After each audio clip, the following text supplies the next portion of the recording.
Recently, the U.S. engaged in peace talks with China, and it seems like they're not going too well because the AP is reporting it's unusual, the level of bickering and a smackdown that's been going on back and forth. The U.S. criticizes China over a lot of things they're doing. China criticizes back. But China is accusing the U.S., I kid you not, of slaughtering black people, exploiting the Black Lives Matter and woke narrative to criticize the U.S. when the U.S. tries calling out the concentration camps and other things. Other than that, China's been saying that in the U.S., we have no grounds to complain about democracy over there because the people in the U.S. don't even agree with American democracy either. And the whole thing seems to be, well, highly unusual, they say, but shocking to a lot of people because among many conservatives, they believe China would never speak like this if Donald Trump was still president. I think maybe it's just escalation, whether it was Trump or Biden. There's been an ongoing escalating tension between, the two countries. But in terms of China calling the U.S. weak, and they did, we got this video of Joe Biden nearly falling down the stairs, which is getting a lot of attention. Now Biden's saying it was just the wind. It was the wind. But a lot of people are questioning whether or not Joe Biden has the mental and physical fitness to be president. A new poll shows 33% of Americans believe he does not. So we're going to talk about this. We'll talk about some other stuff. I guess there's like a woke monopoly coming out, which will be fun to talk about. We're hanging out with the creator of the infamous The List, Siraj. You want to introduce yourself? What's going on, Tim?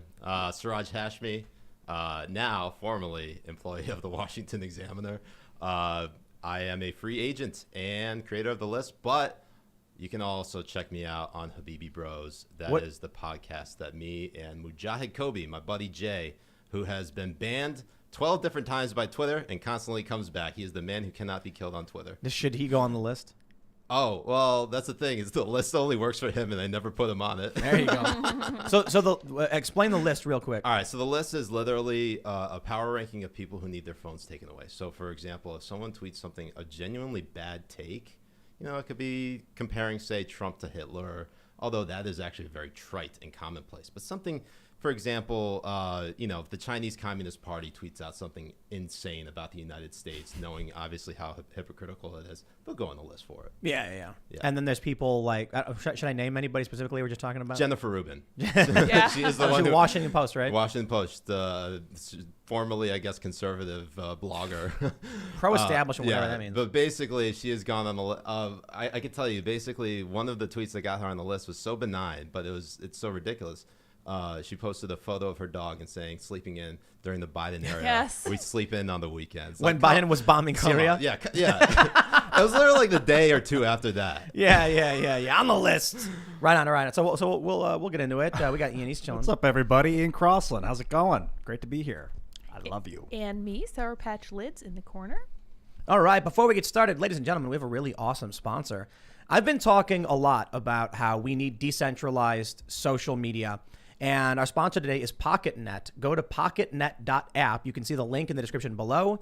Become a member. It is a truly, fully decentralized network. PocketNet says no corporation, open source. Nobody can take your subscribers away. All advertising revenue goes directly to you as a content creator, owned and self-policed by users like you. Again, pocketnet.app.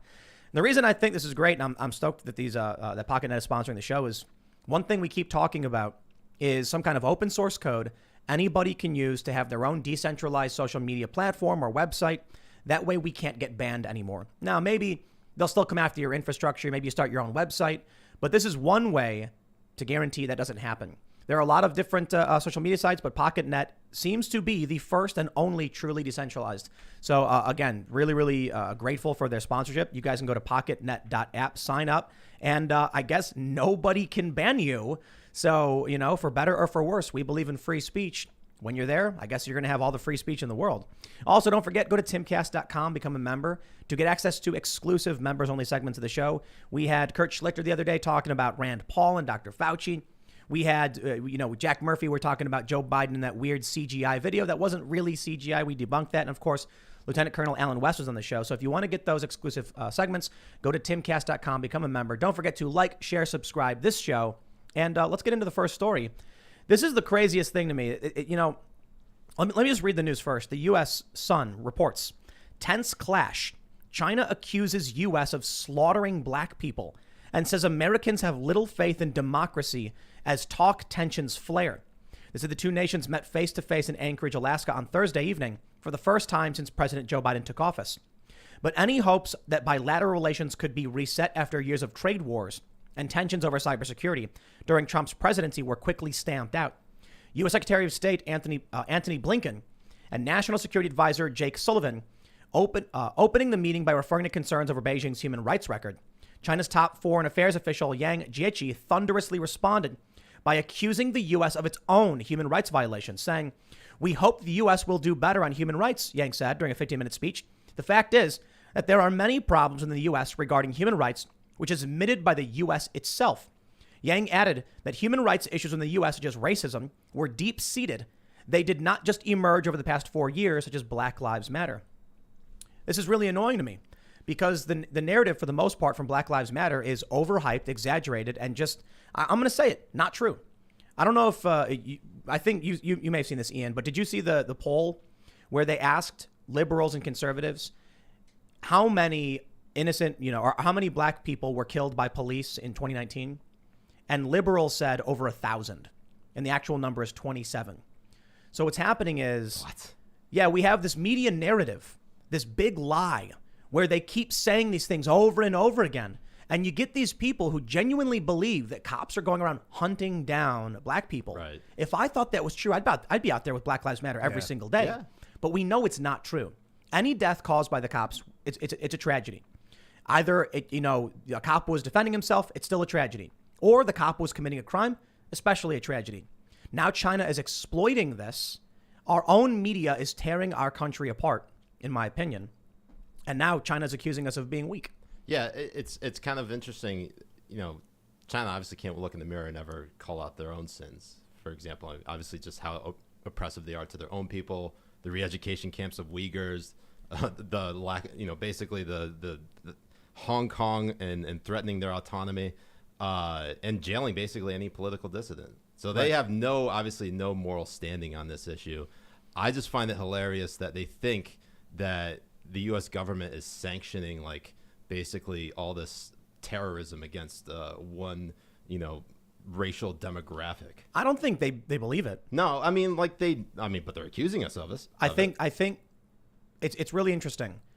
In previous administrations, would China have stood up so brazenly and insulted, degraded the United States to their faces? Nope. The iron wasn't hot enough.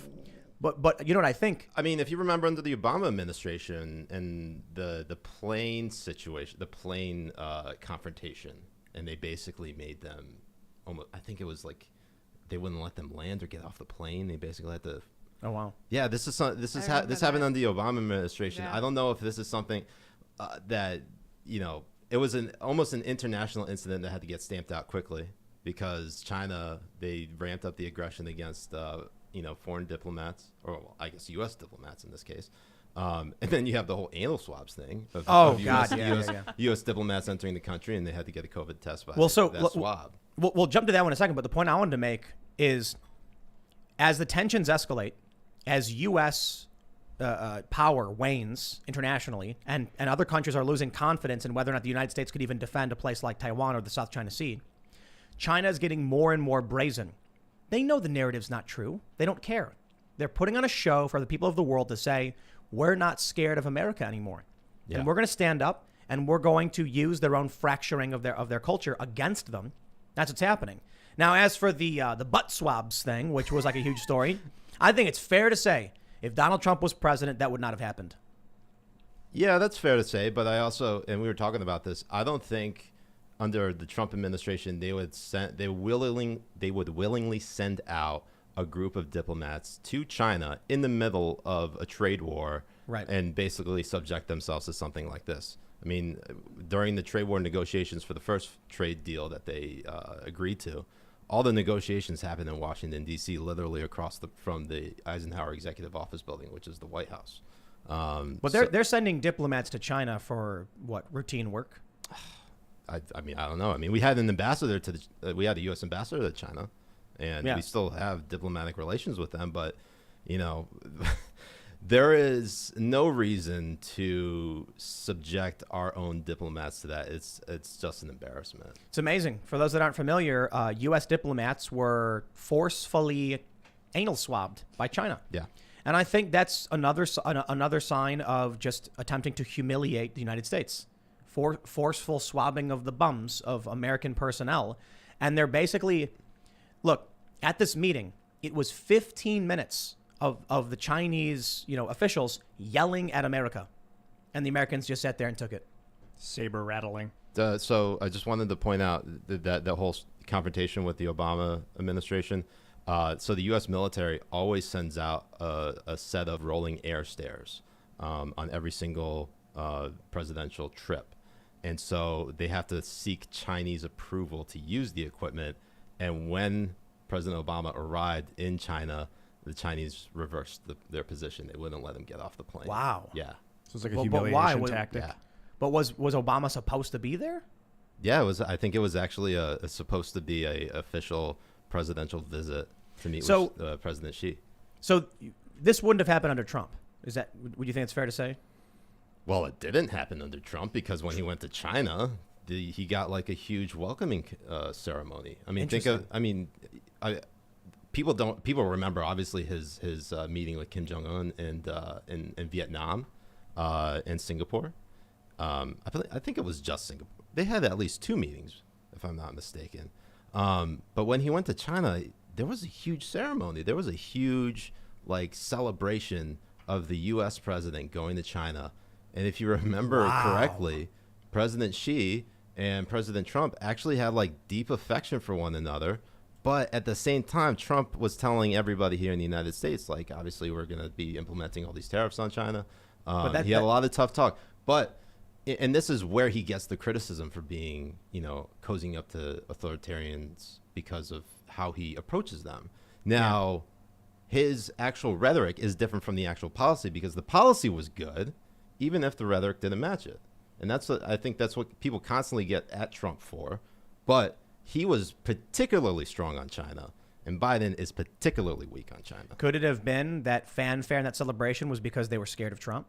That's possible. Look, man, Trump was an erratic, bombastic guy. We're still number one, baby. I look at it like this.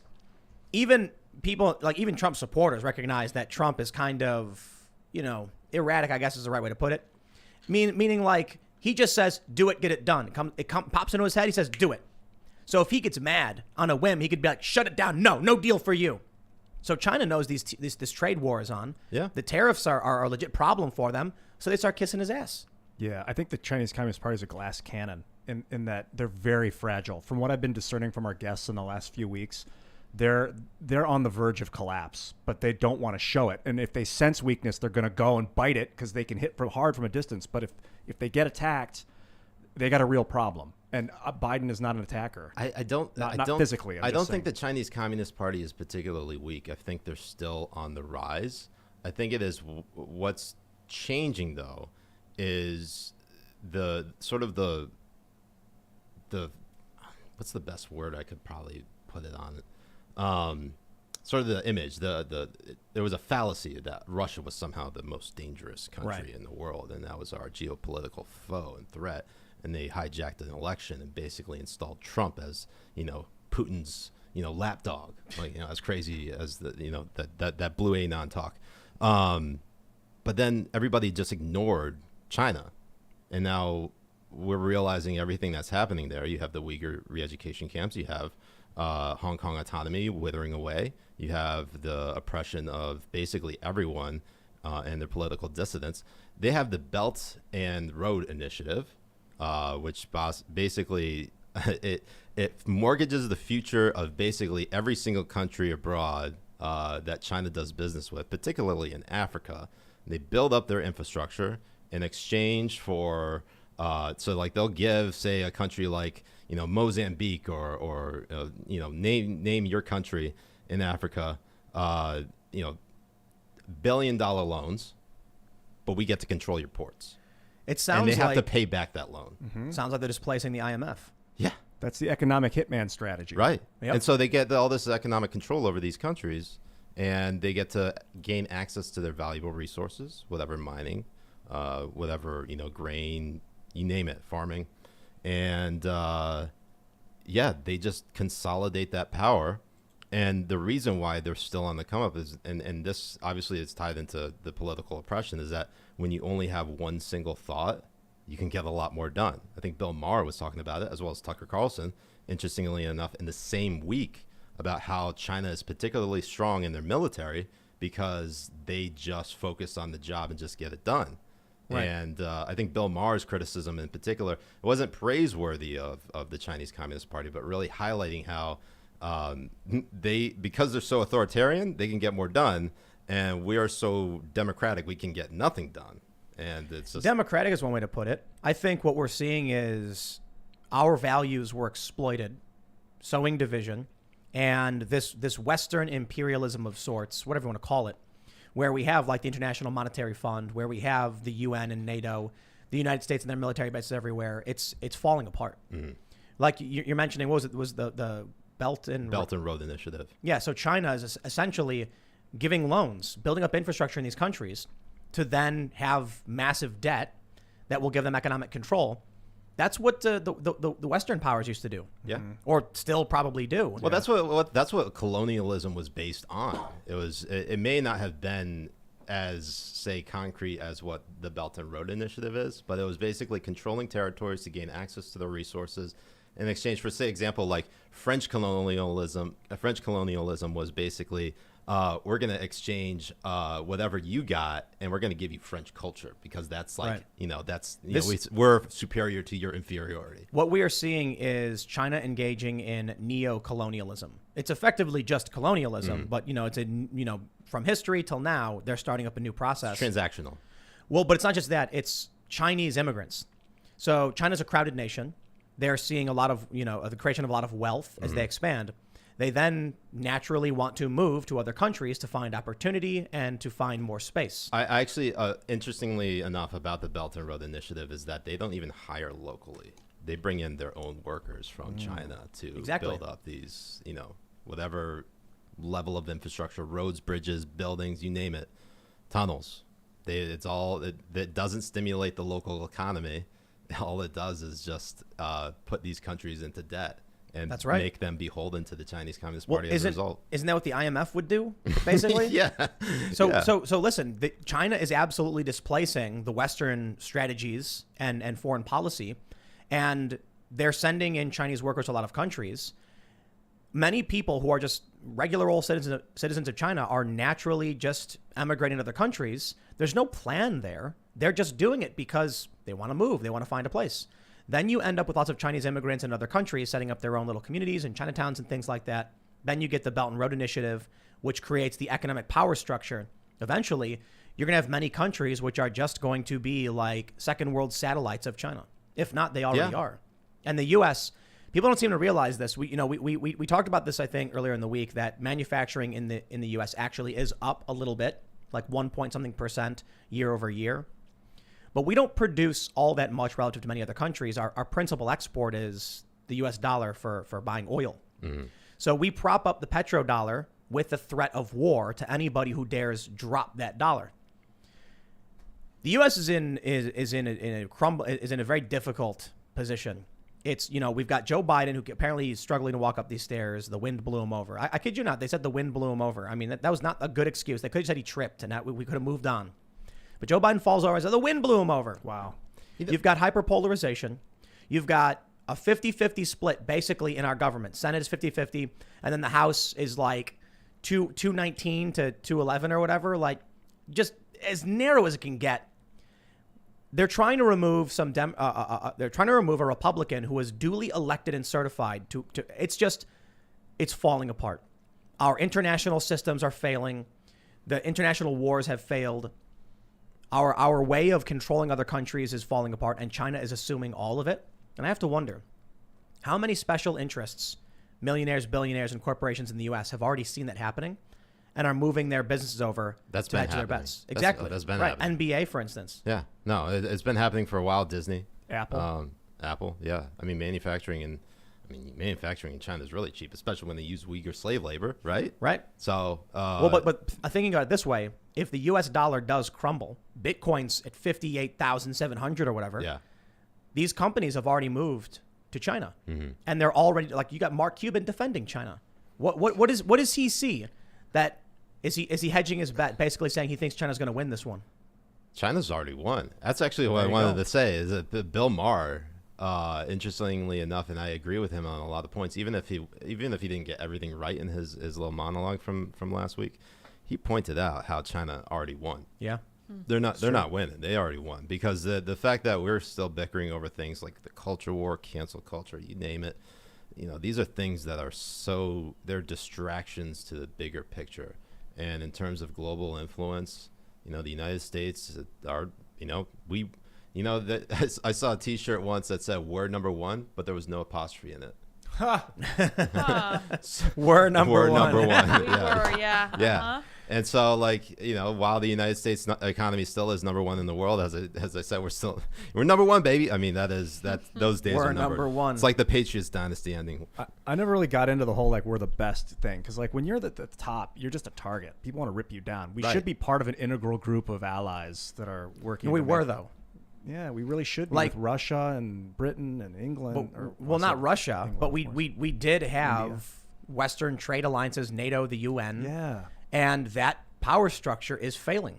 I mean, look, the coalition that went into Libya, was it like France, the US, a couple other countries, I guess. Look at the coalition of the willing or whatever going to Iraq. It wasn't just the US. It was a bunch of different countries expressing this, control. I mean, after 9/11, it was they invoked Article 5 of NATO, getting us to the point where we had every NATO nation, as well as we got Australia, New Zealand involved in basically the invasion of Afghanistan, which then turned into the invasion of Iraq.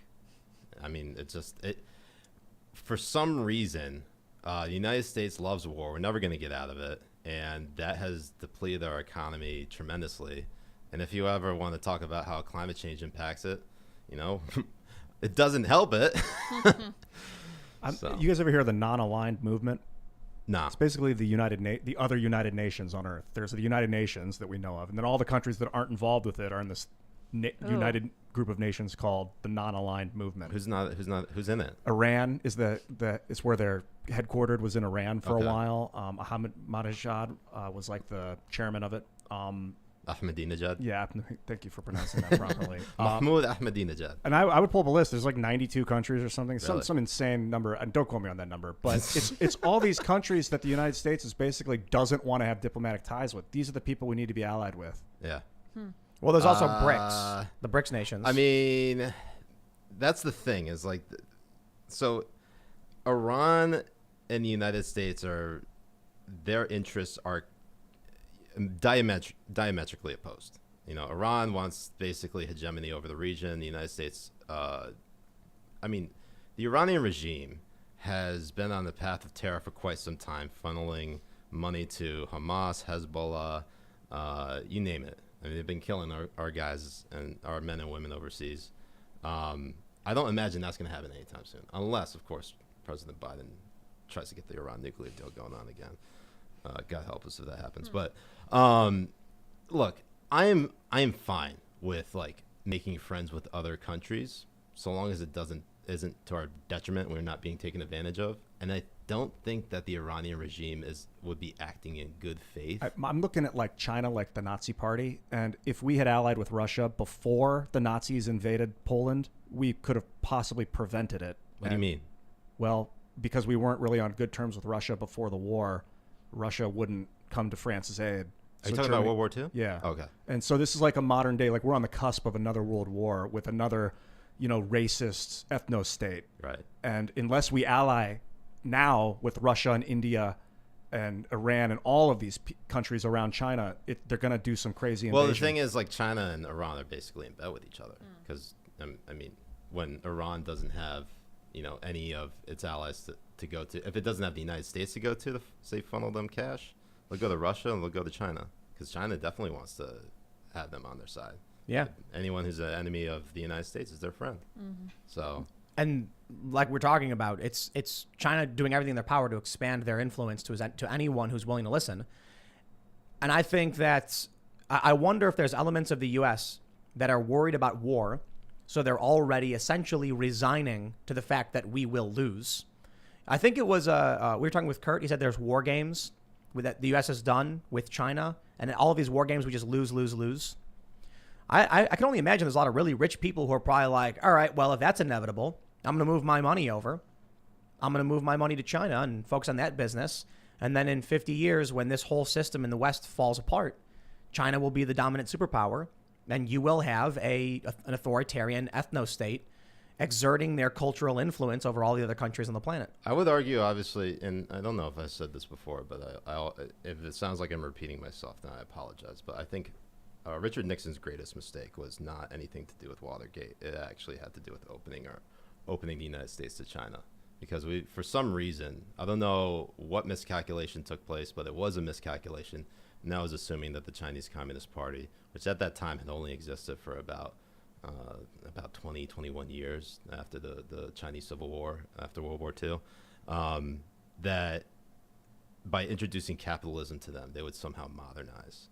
And what they did is they basically adapted. They kept their system in place, and they basically turned their society into a pseudo-capitalist one that encouraged commerce and encouraged other corporations from other countries, namely from the United States, to come to them, get cheap manufacturing, build their products, and then ship it across the globe. And they did it by consolidating as much power as they needed to, and by they, I mean the Chinese Communist Party, and we're basically at a loss. We underestimated China. 100%. We thought money and greed would win out, and we underestimated the resolve and the ideology and the power of the Chinese Communist Party. So we were hoping that our money was going to go in, and that essentially greed, not necessarily greed, but like commerce and a better life would open up the eyes of these people, and they would say, oh, we should do that because it'll make us money. And then eventually that would weaken the power structure in the Communist Party. They didn't realize how hardened it was. So what ended up happening was the Communist Party exploited all those systems around it to become even more powerful. Yeah. And we just fed the beast. We also underscore and probably we discount the Confucius Institutes here in the United States. Yeah. It is a very real problem, but not one that's discussed very often. And that is how a number of different universities in the United States have these institutes called Confucius Institutes. And what they do is that they basically, it's like exporting the ideas of the Chinese Communist Party to, malleable minds here in the United States. But also, you can look at the Chinese exchange students who come to the United States. And I'm not saying that them coming here is bad, but what ends up happening is they start to adapt, or they start to adopt some values that we here in America embrace. They start to get, maybe think that like American values are actually much better than Chinese values, and they correct that issue right away. They have like sort of a self-policing system, and so if any exchange student gets out of line, they're gone. Yeah, I think, man, it's like we're on the back end of that bell curve. It's the golden age is over for us. We've been infiltrated. It's been real, guys. Yeah, it's been fun. Great. Video games were fun. Buy Bitcoin. No financial advice. I'm buying Bitcoin. Buy GameStop. It Because concerns China, me. Actually, don't buy GameStop. No, China bought a bunch of Bitcoin. A lot of Bitcoin. Oh, yeah. So I wonder why it's skyrocketing, man. They've got the spy, the Chinese spy that was dating the guy, the Eric Swalwell. Swallow for like yeah. Well, how that long? wasn't confirmed that they were dating. Or they were an item for It wasn't even a confirmed decade that or they were an something? item. She was just helping with like fundraisers and Yeah. stuff. That was for a what she long was. time, right? Yeah, I mean, she had been around helping people with fundraising here in Washington, D.C., and I wouldn't say here because we're not in Washington, D.C. That's where I live. But basically, when it comes to, I believe her name is Fang Fang, and or Christine Fang. I think that's Fang Fang. Fang Fang. Sorry, Yeah. I apologize. We had for China mispronouncing. Uncensored on the show, and so we got the correct pronunciation. Oh, Chinese Uncensored. Fang Nice. So Fang Fang, she had basically embedded herself as a sort of like a I guess not like a money roller, like basically someone who would, a cash bundler. Yeah. That's the best way of putting it. Someone who would raise money for different political causes, and then somehow throughout the running of it all, Eric Swalwell was briefed that she's actually a Chinese spy, and then he basically had to sever all contact with her. But Now, this just happened. McCarthy has tried to remove Swalwell from the Intel committee over the Chinese spy story. So this is just from the other day. oh wow, I believe it did fail, though. They said the resolution will not likely pass in a Democratic-controlled House. Think about how insane this is. This dude was being helped, a Democrat, by a Chinese spy. And they're keeping him on the Intel committee. It's like, okay, let him stay in office, but don't give him access to Intel reports. They don't care. They really don't care. That's why I'm saying, man, I wonder how many of these people are in on the take. They Yeah. know what's coming, and There are they're too like, many of 'em. got to butter my bread. You know what I How mean? many more spies are there? That's one that we found out, and now we know that the institutions have been infiltrated by the concepts of this, 80-year plan that Yuri Bezmenov talked about it. Other people, it's like they've been in here trying to divide us, and now they're calling it out. Yeah. Because their plan, they're basically activating the plan. well, we do know that there was a Chinese spy that worked in Senator Dianne Feinstein's office. Yeah. Driver? I think so. I have to confirm that. But So this is this is from back in August of 2018. Yeah. Details surface about Senator Feinstein and the Chinese spy who worked for her. That's crazy. Yeah, I'm pretty sure it was a driver for her. Yeah. And it's not the first time. We've been infiltrated, man. I mean, Mike Pompeo was saying it earlier last year, about a year ago. He said we've been infiltrated at every single level. You name it. yeah, I mean, it's not surprising at all. I mean, as you said, when you're number one, everyone has a target on your back. Basically every other country, if we're playing Mario Kart, we're in first place. Every country has a blue shell, Yep. Yeah. 100%, Well, essentially. we were in first place. I wonder if/when China does overtake us, maybe they already did, and they're just not going to let us know. You know what I mean? Well, why would they let us know if they could stay in our ranks forever? I mean, And focus all the not blue to shells on mention- us and not them? And also, not to mention, think of the people who are actually and this is something that people think, oh, just because the Chinese, they have to be a spy. Think about all the non-Chinese spies that there are. I mean, Well, think about- they are spies for the Chinese government, but they're not Right. they're not ethnically Right. Chinese. But no, but also think about when COVID first started, and they lied to the WHO, and then the WHO ended up lying to the world. China ordered Chinese citizens in various countries to buy personal protective equipment and ship it back to China so they could use it during the pandemic. While they were lying to us, saying everything's fine, don't worry about it, they were instructing their citizens. These people weren't spies. They were just people who were living in other countries for school or for whatever reason, working at the behest of the Chinese Communist Party. It makes me think of Civilization, the game. Have you ever played that? It's been a while. Cool game. And I think the Chinese have overtaken us militarily, but not culturally, not scientifically, I don't think. No, they stole all our intellectual Yeah, property. they steal. They Right. basically are trying to steal to keep up. So they have surpass. overtaken us in some ways, definitely militarily, I think. They're, what's that thing where the 1,000 Talents program where they're buying up these college professors, offering them cash, then the professors are lying about it, getting caught and getting arrested? Yeah. Are you serious? Yeah. Yeah. There's been a bunch of professors now I missed who that. were secretly taking money from China, and then some of them got caught. They were not reporting this money. So they were getting grants from the U.S. government and also getting money from the Chinese government. My God. And effectively, my understanding is they were sharing this data with the Chinese Dude, I Communist just think Party. Nazis. Think about it. If you were alive in 1930, what side would you have been on? Now you get to choose. Will you take their money? Will you take that Nazi money? There were a lot of people in America who did. That's the do, problem. Is yeah. that there are too many people who, and this is obviously because hindsight's 20/20, and we always look back and think of if another Holocaust happened, how would we react to it? It's happening. I mean, it is happening. Yeah, but that's the thing is everybody thought that, and I referenced the Syrian civil war because that seemed like an interesting, that was a very bloody affair that has winded down. But there were a lot of people in the United States clamoring for intervention, thinking that that was basically another genocide that was taking place. And then we have this situation here in Xinjiang with the Uyghurs being locked up in re-education camps. We're seeing drone footage of them on train platforms, all in jumpsuits, blindfolded, shaved heads, hands and feet bonded up. And that is the closest thing I have ever seen in my life to what we saw in the Holocaust. Closest thing. And I'm still afraid to compare that to the Holocaust because of what that suggests. And so you can say that they're going to modern day concentration camps, that is like as far as that's to the extent that I'll go, because there is these people are being persecuted for practicing their faith. There are people being persecuted for expressing different political views, for people who want democracy in Hong Kong, and you know all what? of our nothing will move. Nothing, no needle will move in the right direction, because all of the corporations that were formerly part of the United States have all sold their souls to China.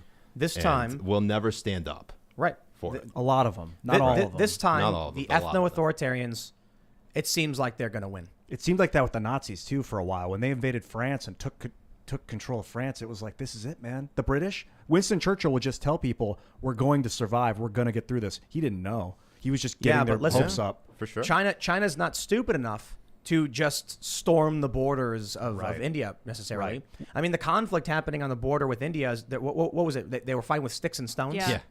Because they know there's going to be fighting, but they know what propaganda is. They know how information warfare works, and they know what will happen if all the people of the world demand conflict. It's bad enough they got the concentration camps, but a lot of people still will be like, we're not going to do war. It would wipe out the planet. If they stormed into India with guns and took land, then everyone would freak out and say it's happening. It's happening anyway. Yeah. We got to stop it from happening. So they know better. They're going to infiltrate.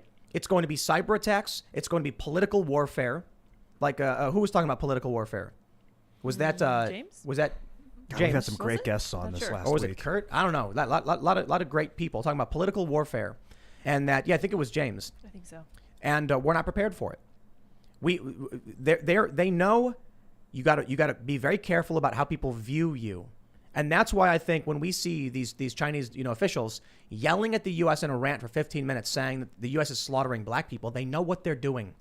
They're trying to show the world they can make God bleed, because then there will be blood in the water and the sharks will come. Yeah, I mean, so Eddie Izard, the comedian, although I think that's former name. I apologize if I'm getting it wrong. Eddie That was Izard, right. yeah. Yeah, I saw Yeah. that recently. No, Yeah. but Wears dresses from time to time. Yeah, dresses in drag. but that might be He a dead runs name. marathons? That might be the dead name. Oh, really? Yeah, Did yeah. he change No, his name? I think so. No, I I didn't saw know. him recently, and he He's still amazing. He still goes by What a Eddie. genius. She As far as I can or she tell. goes by No Eddie Izard. worries. I apologize. I think he was Either a he or she. cross-dresser, but was not transgender. Anyways, I Eddie could be Izard, wrong. the Eddie? comedian, Yes. said something that was really prescient at the time, and it was sort of like analyzing history and how the biggest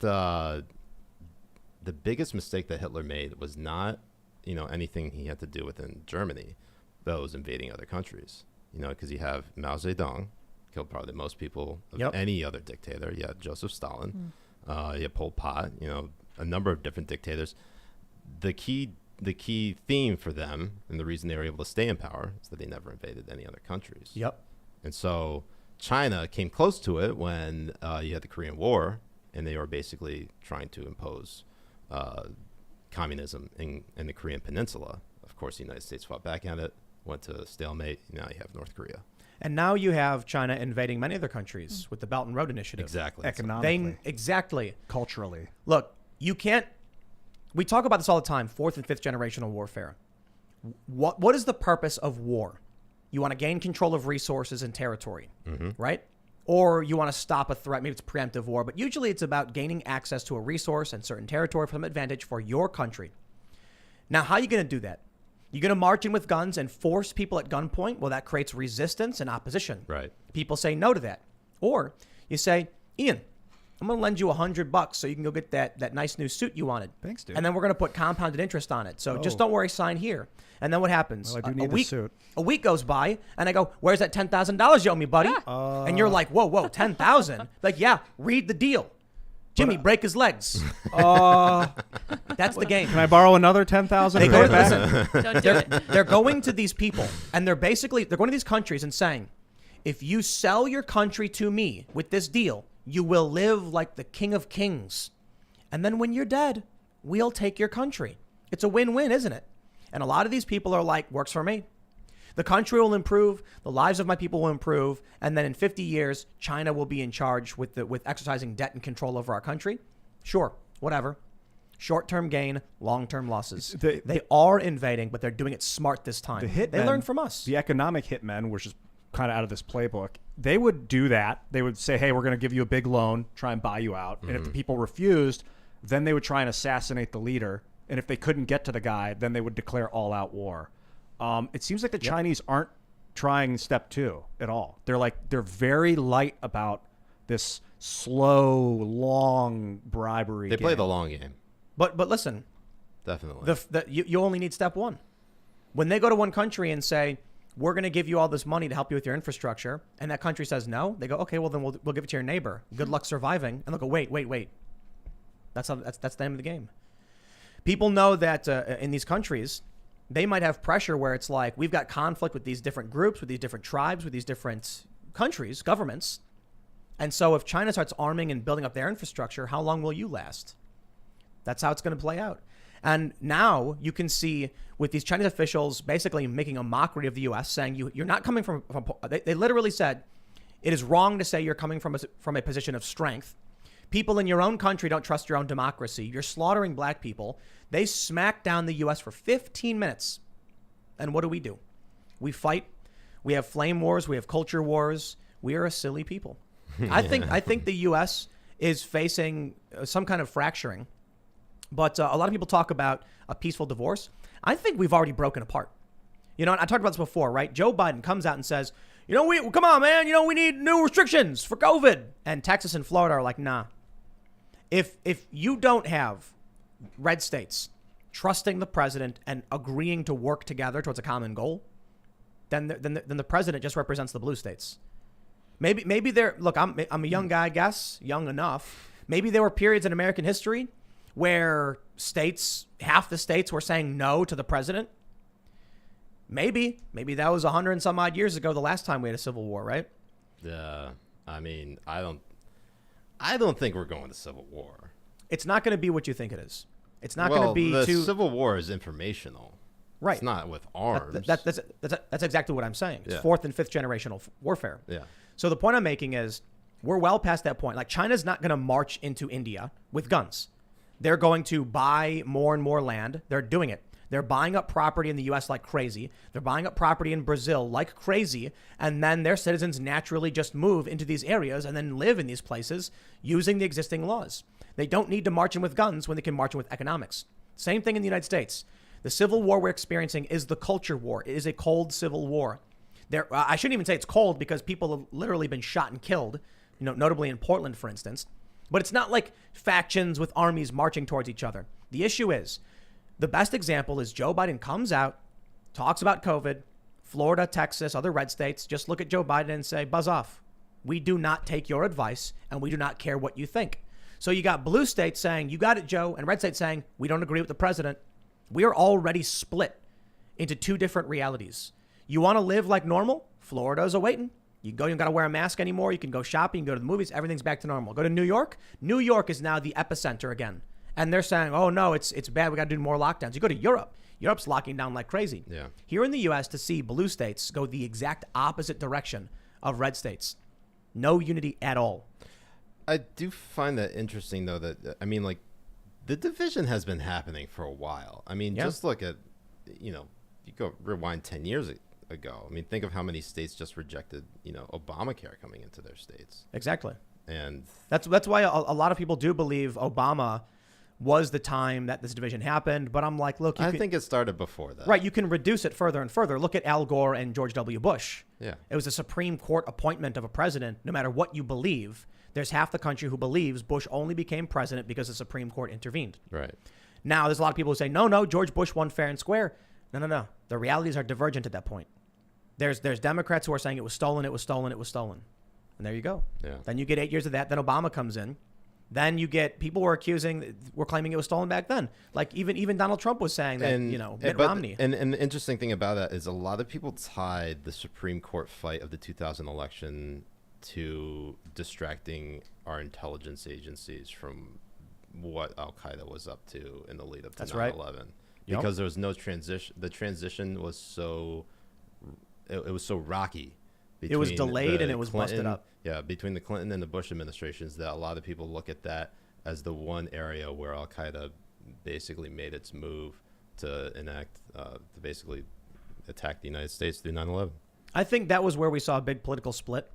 But an interesting thing happened in 2008 with the economic crisis, because we had Ben Stewart here. He was talking about Strauss-Howe generational theory. Are you familiar with that? No, I'm not.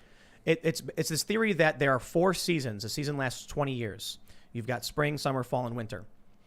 After winter, this great conflict, this great crisis, comes a spring where everything is really good. The economy blossoms and booms. Then you have a summer where it's maintained and people are happy. Then a fall where things start getting shaky and chaotic. And then a winter again where the chaos breaks out.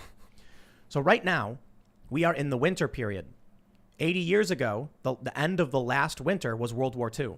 80 years before that, it was the Civil War. 80 years before that, the Revolutionary War. And apparently they've mapped out like all of these things that have happened every 80 years because it's based on generations. Are you familiar with that saying? Strong men make good times. Strong men make good times make weak men make hard times make strong men. Yes, I've heard it. It's similar to that idea. Yeah.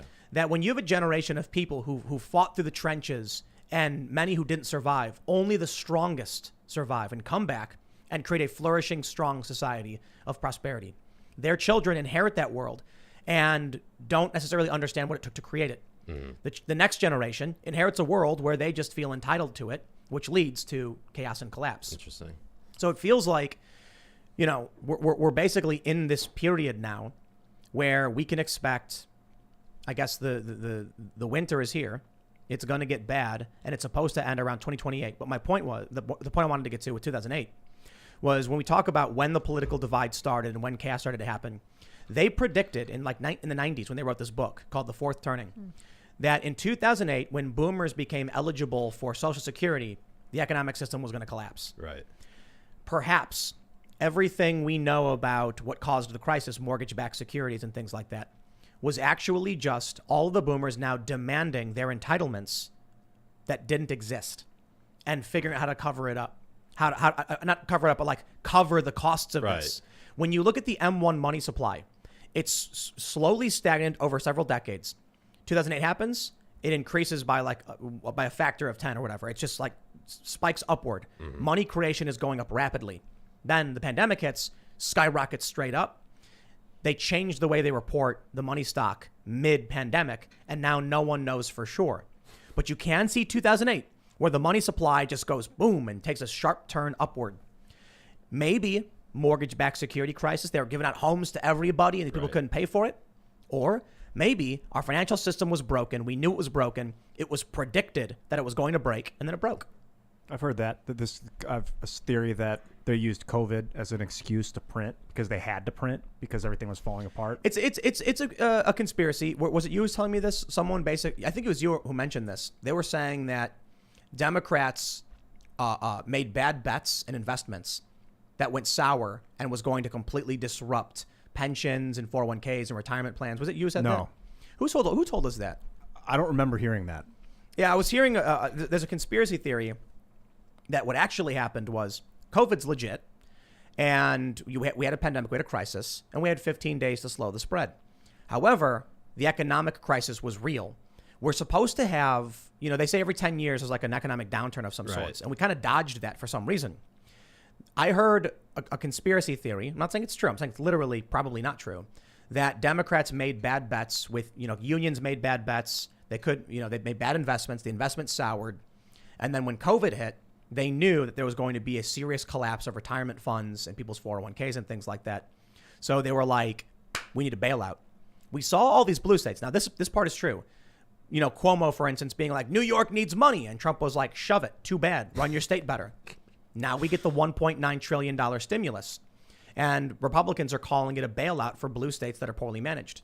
So I don't know about those conspiracies. They had the $2.2 trillion stimulus a year ago. Right. And it's covering look, New York's crumbling. The metro, for instance, the MTA, they're struggling to repair it. They're not making enough money as to how much it costs. So you had that whole situation with AOC where Amazon was going to come in, bring these 40,000 jobs, potentially $30 billion over 10 years. They needed that money to fix their train systems. It didn't happen. And I guess interestingly enough, with the amount of people that are probably leaving New York because of the lockdowns, I can imagine they're probably going to be making way for, a vacuum of sorts. But I wonder, man. I mean, Bill de Blasio said he's going to buy up these buildings, turn it into public housing. I wonder if the economy is just worse than we realize, and they're not going to tell us because panic would only make it worse, right? Well, yeah, obviously. If they came out and said, my fellow Americans, several large unions with hundreds of thousands of members put their money in dangerous places and lost the retirements of millions of middle-class Americans. This is going to result in a ripple effect that wipes out. If they said something like that, Yeah. people would freak out. Oh, 100%. Everybody crash the banks. Remember what George W. Bush said after 9/11? Which part? How old are you? I'm 33. All right, so you should remember this. Yeah. He said, go buy stuff. He said, go buy Yeah. stuff. Well, because the 9/11 attack was, in addition to being an actual terrorist attack on the people, it was an attack on our financial center. And what he was basically saying was, if you want to help, go out and buy things to keep the economy moving. When that attack happened and people are panicking, you get a natural reaction from a lot of people to stock up, store up, save your money, and bunker down. Right. And he was like, no, the machine's got to keep churning. You need to keep the machine going so we generate taxes, so we can pay for this stuff, so we can build new things. Go buy stuff. That's a scary prospect because that can't last forever, can it? Right. So I don't know exactly, if any of these conspiracies are true. I would actually argue they're probably not. That's why we call them conspiracies. But I will say you can look at the crisis in 2008, the mass printing of money.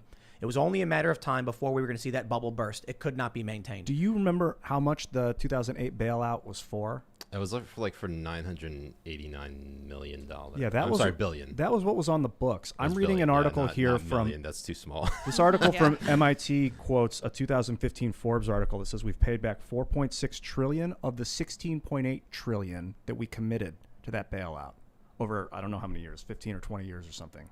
Now this is Forbes reporting that. Okay. I don't. If we secretly committed 16 trillion in 2008 and we're still paying it back, maybe that's another explanation for why they just flooded the market with $12 trillion. I mean, dude, My the God. Federal Reserve, the fractional reserve system, it is a stack of cards. It is literally a Ponzi scheme, and it works because we have guns. So at a certain point, it's gonna fall apart.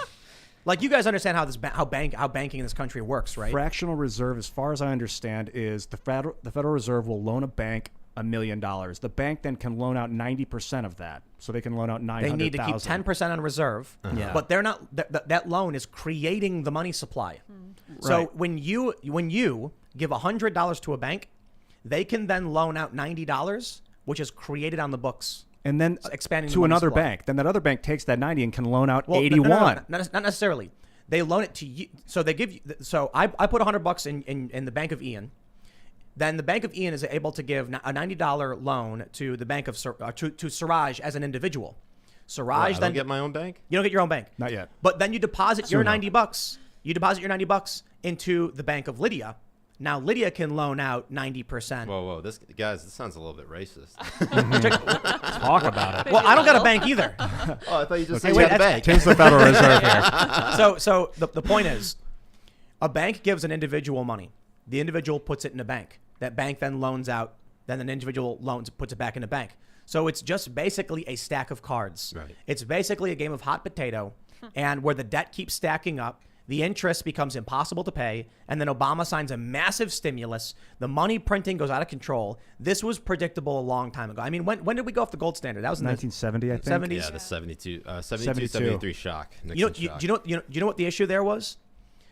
It's really, really simple. If all four of us here in this room are trading, $1 between each other. So it's like I give Ian $1 in exchange for a high five, then Ian gives Siraj $1 in exchange for a high five. The only way to get that high five is to have the dollar and make it to you. So at one point I decide, you know what? I don't want to have to give away a high five to get that dollar. I want all the high fives for myself. So I tell all of you, hey guys, I'm going to manage the money printer. Don't worry, I'll make sure everything's good. And then when you guys aren't paying attention, I just print money for myself. I don't do any work. Basically what happens is we're able to fund all of these wars and all this conflict because the Fed can print out money, loan it to whoever they want without contributing anything to society. We've got missing trillions of dollars on the books or whatever from the Pentagon, some nonsense. We've not audited the Fed. We need to figure out how much money is being printed, who it's going to, and we don't know.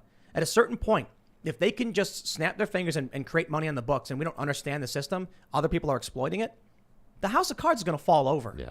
That's it.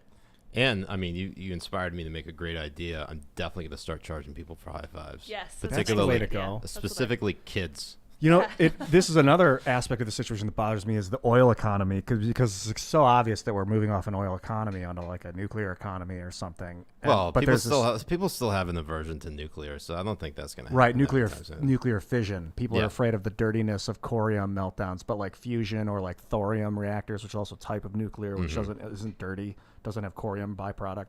So we're I mean, it's amazing tech, but there's this massive resistance because if we go off oil, they can't extort the rest of the world to use our dollar anymore. They bring up a valid point. I mean, think of how much oil runs our society, and moving off of that. I mean, that's why there's such a huge push to obviously not go towards solar and wind. It's because it's not efficient. There. Right. It's not efficient. We need batteries. But also because the entire push is obviously like, you know, you got to focus on the coal industry. You got to focus on the oil and gas industry. And, you know, we as a nation are very conservative when it comes to changing where we're getting that money like from. the battery industry. Elon Musk had to make a company to build them. I know. Because the government wouldn't do it. Well, why should the government do it anyway? So that we can get us off oil. But they don't want us off oil. They want us to keep buying tanks of oil to keep in our basement. right. And that's probably what, I mean, besides what people think of Elon Musk's opinions, I mean, Elon Musk is in many ways, he is a trailblazer because he is creating a renewable source of energy, but also commercializing space flight. And to the powers that be, whatever that may be, that's a threat. Because, you know, if you cede that power to Elon Musk. One word, bro. China. They're not going to stop using fossil fuels. Right. Fossil fuels have an excellent energy return on energy invested. So we, these good and noble Americans, know that solar, wind, geothermal, hydro, tidal and hydro, dam electricity, all of these things are great, cleaner alternatives. They don't produce that carbon emission, but they don't have a high enough return on the energy investment. In fact, to build solar panels requires a ton of oil. Wind turbines as well. Plus, we don't have the batteries for them. So It's the batteries. Yeah. So we need a continuous supply. So fusion would be fantastic. Nuclear power, absolutely. But, the activists don't want that either. Yeah. And I have to wonder why that is, because that can really make us powerful. Obfuscation. I mean, if someone figures out a way to make a car run on dreams and starlight, it's over. Oh, yeah, definitely. Because then we're going to build spaceships and, Let's do it. rockets and Well, lasers. Theoretically, what would happen if we went off the oil economy? Not that we stopped using it, but that we stopped relying on it tomorrow because everyone had batteries and could charge everything. Well, we'd still have to kill people overseas. Right. Yeah. We got to make sure that we're bombing those kids. Otherwise, these other rambunctious countries will stop, bending the knee to us. Oh, my God. Would China gain power or lose power in the hegemony? If we get off the petrodollar, China it's done. They take over. Because we couldn't extort our allies to fight for us? Allies? Who do you Yeah. think we're extorting? I We're don't know, extorting. whoever's buying our What oil. are you talking about? Everybody hates us. Yeah. Here's Even our here- allies hates here- hate here- us. here's- Is Britain buying our oil? Everybody. Everybody. Here's buys how. it. Here's We're how. a net exporter of oil. It's not just that. If let's say you're the country of Ian, right? And I'm the United States. Oh, do I get my own country this Yeah. time? Yeah, you're actually you're the Lististan? federation. The Grand Principality of Federation Siraj. of the list. Yes. The federation of the list. It's multiple countries. There you go. You get multiple countries. Excellent. So we've got this trade federation over here, and we got the country of Ian, and I'm the United States. Okay, I want oil. It's really simple. Hey, Fed, print me $1 trillion so I can buy oil. They do. I buy oil. Thanks, guys, for all your hard work. Then Ian says, yo, I want oil too. Okay, well, if you want these dollars, you got to pay up. Give me your money, and I'll give you some dollars. I'll give you some of my Ian currency, and you're like, no. You need my currency to buy my oil. So Exactly. You need If to buy my currency No. first. It's not my oil. It's your oil. You produced it in your country, and we force you to put it on the international market. And if you want to buy it back, you buy dollars from us first. Now, your trade federation, same deal. It's the oil produced in your own country is put on the international market. If you want some of it, you got to buy it in US dollars. So trade for me and I'll give you what I think is fair. What ends up happening is many countries have to be net exporters in order to keep the strength of their currency sound, so they can buy US dollars in order to buy oil, even if it's produced by them or someone else. So we know what happens to countries that talk about getting off the petrodollar. Muammar Gaddafi, he wanted to trade in dinars. He died. Cuba, Too bad. Venezuela, North Venezuela. Korea. Saddam Hussein, he said, why not the euro? And he died. It's a really weird coincidence how that Maduro. happens. You know what I mean? Maduro's a villain And then there's in the Venezuela. Qatar-Turkey pipeline, right? The U.S. wanted to build a natural gas pipeline through Syria and Turkey into Europe. And then Syria fell into civil war. What a coincidence. Yeah. It's really funny how all that goes down, isn't it?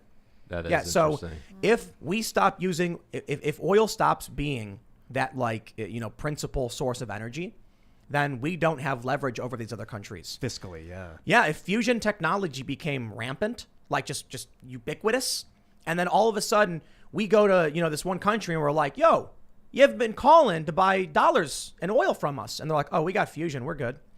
Really good example. You guys ever watch Rick and Morty? Yep. I know exactly what you're talking about. The battery. The battery Yeah, episode, battery right? episode. So It just sounds like slavery with extra steps. Yeah. Exactly. So in this show, Rick, his car breaks down, and his battery is a microverse or whatever. Right. Mini, I don't know what Yeah. it calls. It's a microverse. Yeah. Yeah. So inside it, he's got this like little universe where he tells all these people to step on these like platforms. It's like a DDR. Like, like a Dance bike Dance pedal, Revolution. Yeah, Dance Revolution. And it generates electricity, which he siphons some off of. But then there's a scientist in that universe who creates another microscopic universe. And so basically what happens is Rick shows up and he's like, yo, what's going on? You're not making electricity anymore. And they're like, don't worry, we figured it out. We don't need you anymore. So then he threatens to destroy their universe unless they get back to generating his power for him. So the U.S., if we get one of these smaller countries, some small Middle Eastern country, all of a sudden they boom, fusion ignition. We got clean running energy. It is generating tons and tons of power. And they go, we don't need oil anymore. Well, all of a sudden the U.S. is going to be like, hey, we haven't heard from Ian country in a little bit. What's going on? Don't they need dollars to buy oil? So they show up one day on a diplomatic mission and they go, so you guys, is something wrong? Do you need oil? No, nothing's wrong. Everything's great. We have fusion now. You have fusion. Yeah, we and don't then need he your- and then he pulls out his Beretta and he What is clicks that? it and he What goes, have you- bang. Yeah. And then he goes, problem solved, guys. Chaos. Anybody else want to use fusion power? So look, I'm being very, very facetious. It's much more complicated than that. It's not so simple. It's not like the U.S. is a gigantic supervillain of a nation, but that is a big concern. I do believe if we ever actually reached fusion ignition, the U.S. would quickly use that to reshape the world in its favor. I don't think the U.S. is purposefully holding back electrical technologies, And it gets back to your point about China, because all of our interests, all of our politicians are basically sold out to them. And Yeah. there's going to be no concerted effort or urgency to switch over to that, because the status quo is that oil runs everything. If you want to win re-election, you got to continue making sure that the oil industry is satisfied. Well, it's not just that. It's so even if we perfect nuclear or fusion, it's going to take a long time and a lot of energy. How much can we allocate in that direction? The fear is China's building new coal power plants. They're absolutely exploiting fossil fuels, and fossil fuels have a tremendously high energy return on energy invested.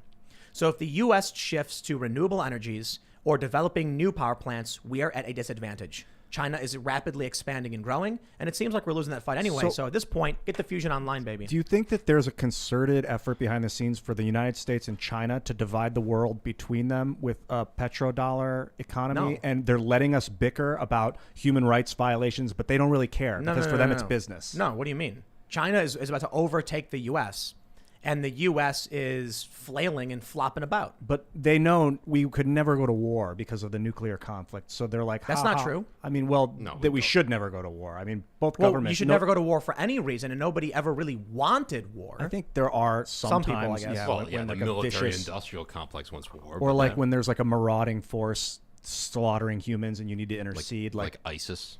Bro, nukes will be Al-Qaeda. fired I if don't know, if like the Huns. nukes will be fired if war breaks out. Right. So they don't want, nobody really wants that, I don't think. But I wonder if there's this business class is using both these countries to basically partition the globe. And that's why there hasn't been a move on the human rights violations in the Uyghurs. and at all. I don't because- think there's any grand plan to partition the globe. That's too much. I think the grand plan is ultimately decoupling. You mentioned, obviously, does this aggression happen under any other administration? It has, but this would be the trajectory that China would be going down, regardless of whether Trump or Biden was in office now. Right. Because the idea is that right now, a lot of these global corporations, they can live off of China on basically selling a set of products just to the Chinese citizens and then a set of products to the rest of the world. Like, they will actually manufacture stuff differently for two different audiences or two different consumer groups. That's true for a lot of factories. You know that, right? Yeah. Like when you go to Walmart to buy a TV, you're getting a different TV than if you buy it at Best Buy. People don't realize that. No, and I mean it.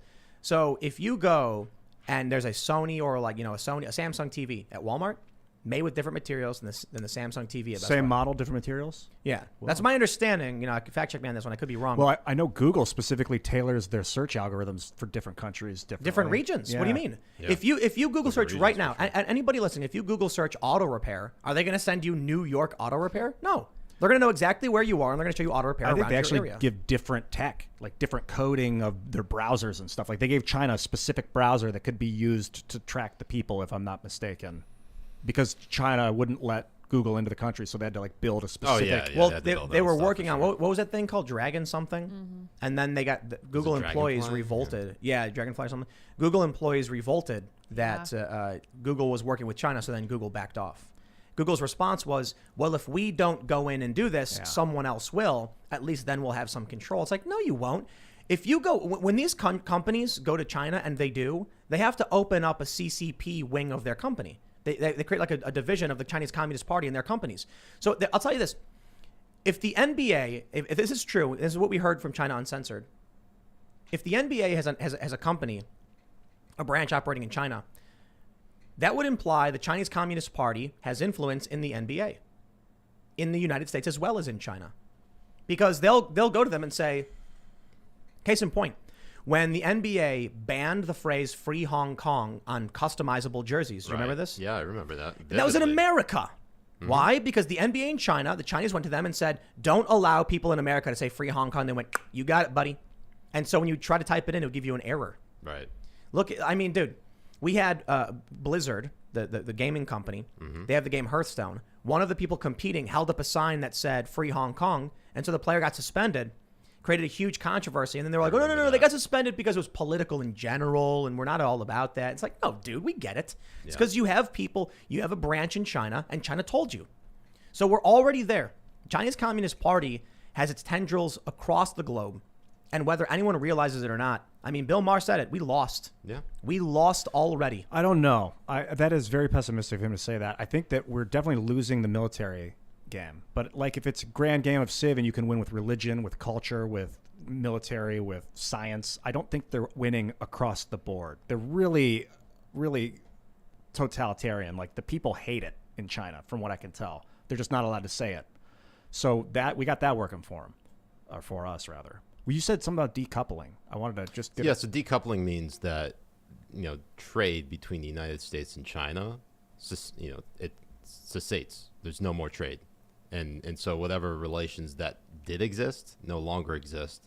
And so you basically would have to rely on any manufacturing company that would exist, say an Apple or a not Disney, but let's just focus on Apple for a second. If Apple was manufacturing iPhones in China and say the United States and China decouple, then all of a sudden Apple has to figure out how they're going to manufacture their stuff and be able to sell that over in the United States and the rest of the world. And overnight, that factory in China becomes property of China. Exactly. And then they have the iPhone factories, and they make iPhones for themselves, and then we don't. Yeah. Let's move to U.S. media real quick, because I want to advance the conversation. Quick. We have this tweet from Glenn Greenwald, which is going to blow everybody's minds. Oh God. Glenn tweeted, if you're a critic of the media, you need to hear this. Glenn Greenwald tweeted, read this amazing section from Judge Silberman's dissent today in a defamation case before the D.C. Circuit on how an increasingly ideologically homogenized U.S. media is not only threatening core free speech values, but also the ability to be informed. In his dissent, he wrote, it is well accepted that viewpoint discrimination raises the specter that the government may effectively drive certain ideas or viewpoints from the marketplace. But ideological homogeneity in the media or in the channels of information distribution risks repressing certain ideas from the public consciousness just as surely as if access were restricted by the government. To be sure, there are few notable exceptions to the Democratic Party ideological control. Fox News, the New York Post, the Wall Street Journal's editorial page. It should be sobering for those concerned about news bias that these institutions are controlled by a single man and his son. Will a lone holdout remain in what is otherwise a frighteningly orthodox media culture? After all, there are serious efforts to muzzle Fox News. And although upstart, mainly online conservative networks have emerged in recent years, I think it might go on. No, so he doesn't continue from there, but I'll read the next section that Glenn posts. He said, "It should be borne in the mind that the first step taken by any potential authoritarian or dictatorial regime is to gain control of communications, particularly the delivery of news. It is fair to conclude, therefore, that one-party control of the press and media is a threat to a viable democracy. It may even give rise to countervailing extremism. The First Amendment guarantees a free press to foster a vibrant trade in ideas. But a biased press can distort the marketplace. And when the media has proven its willingness, if not eagerness, to so distort, it is a profound mistake to stand by unjustified legal rules that serve only to enhance the press's power." Absolutely amazing to hear that. But maybe it's too little too late. But I'll tell you this, it is absolutely true. How sobering, as Judge Silberman describes it, that the main resistance to democratic orthodoxy in the media is Murdoch. So they said it's one really old man. and his son. Is that who they're talking Yeah. about? Murdoch's son. Lachlan. Yeah.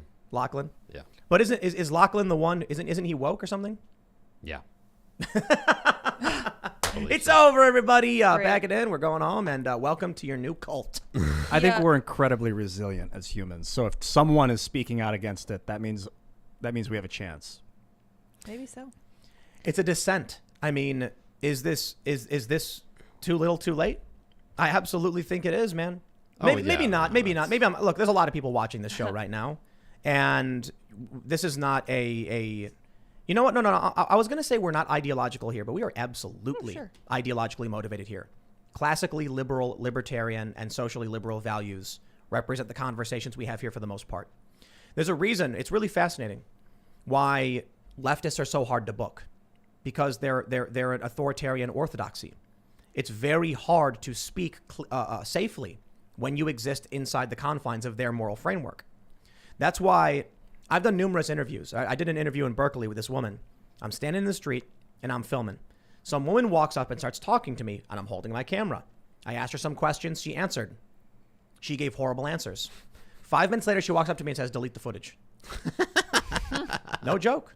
And I said, "I'm filming and you walked up to me. I'm not deleting it." And she was like, "No, you have to. I don't give you permission." And I was like, "I don't need your permission. You're in public talking to me while I'm filming."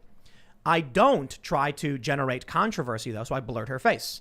I'm not trying to drag her. I'm not Right. trying to get some random woman on the street in trouble with the woke. But I did want to show what she had basically said was, conservatives who get physically attacked deserve it because of the way they dress. She said there was a woman wearing a MAGA hat. She was asking for it. No joke. No joke. And so the issue there is, when you think about the moral framework that exists in the minds of these people, when they say women who are wearing certain clothes aren't asking for it, but when it comes to Trump supporters, they are, it shows there's no actual principle behind their moral framework other than join the tribe or burn. She wanted me to delete the footage because her ideas would get her canceled. When people heard what she said, you can't stick your neck out. So many of these people, they do their shows, the priests of the orthodoxy. The guests we have on this show, who are more than happy to come and speak, are confident in themselves, in classically liberal ideals of freedom of speech, and being honest, expressing themselves, and they're not scared about what the woke mob's going to do to them. Well, I think that's an overstatement for me, since I have a very low self-esteem, which is why I got into media, so that my parents would know this who I am. There you go. You've succeeded. As for most of these journalists who work at mainstream publications. Yeah, that's interesting. In that dissent, I don't, as groundbreaking as that may be, or earth-shattering as that may be, if that were, say, any other, if that were a celebrity that had, like, say, a red pill moment and said something like that, maybe it would cause... Sarah Silverman? Yeah. She came out recently and said, I don't want to be associated with either party because of the elitism and the absolutism. Well, what's her name? The name is escaping. Rose McGowan. Yeah. Oh, yeah, definitely. When she had her moment, that was big. That was huge, especially in the middle of a presidential election. She's like, I don't... what the accusations of Tara Reade against then candidate Joe Biden was enough for... And the way it was handled from her charmed co-star Alyssa Milano... Yeah. That was enough for her to be like, I'm done. That's it. I want to be optimistic right now. You know why? They're not cool people. Who wants to be like them? You know, do you want to be one of these, like, easily agitated, panicky, finicky, woke culture warriors working for one of these publications? Some people, but it's remnants of the old world, right? So the New York Times has prestige. The Gray Lady, the paper of record? Mm-hmm. Young people grow up, millennials, hearing great stories about the prestigious New York Times. It is my dream to be a Times journalist. Congratulations, they hired you, and now you complain about TikTokers.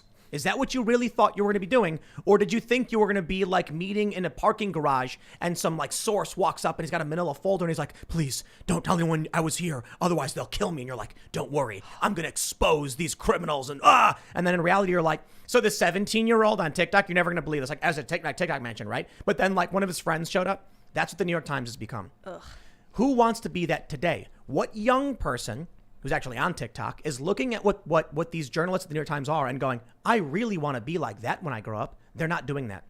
So what's happening now is these woke culture warriors of cancel culture at these big publications are not cool, and nobody wants to be like them.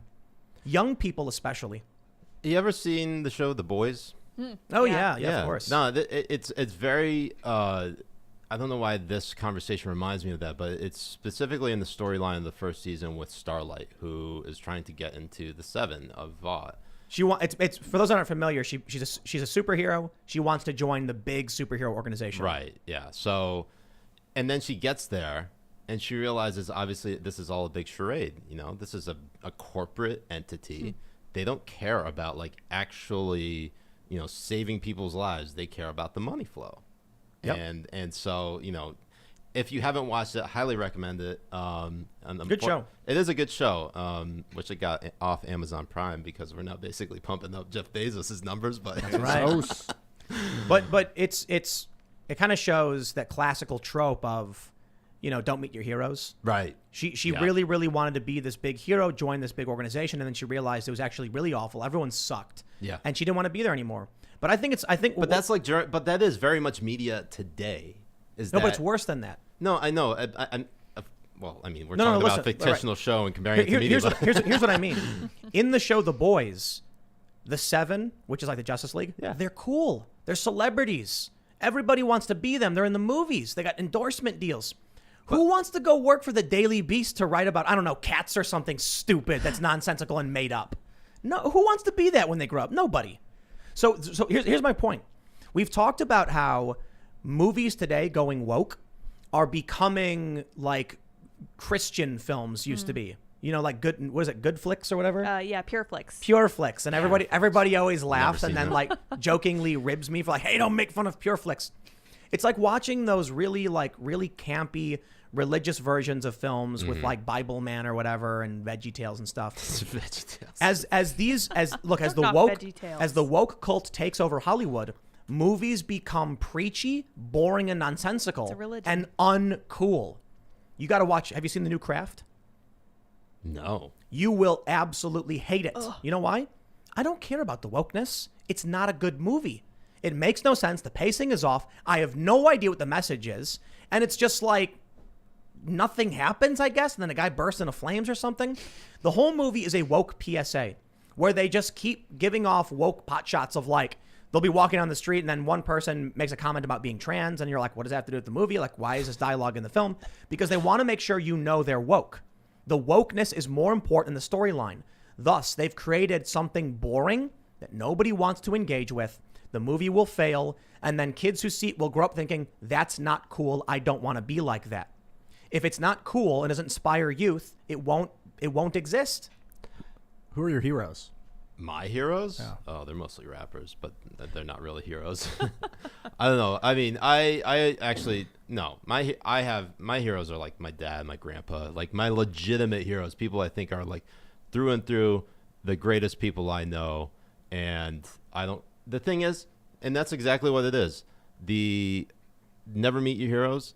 I don't have any like celebrity heroes. Well, you said rappers. I like rappers. What- I love hip hop. And like their inspirations and how I can like I love this so make much. music. I love them. My heroes are Dave Grohl, Eddie Vedder, man. It's musicians. Yeah, I know, but it's but real the thing people. is, yeah, I know it's the real people, but like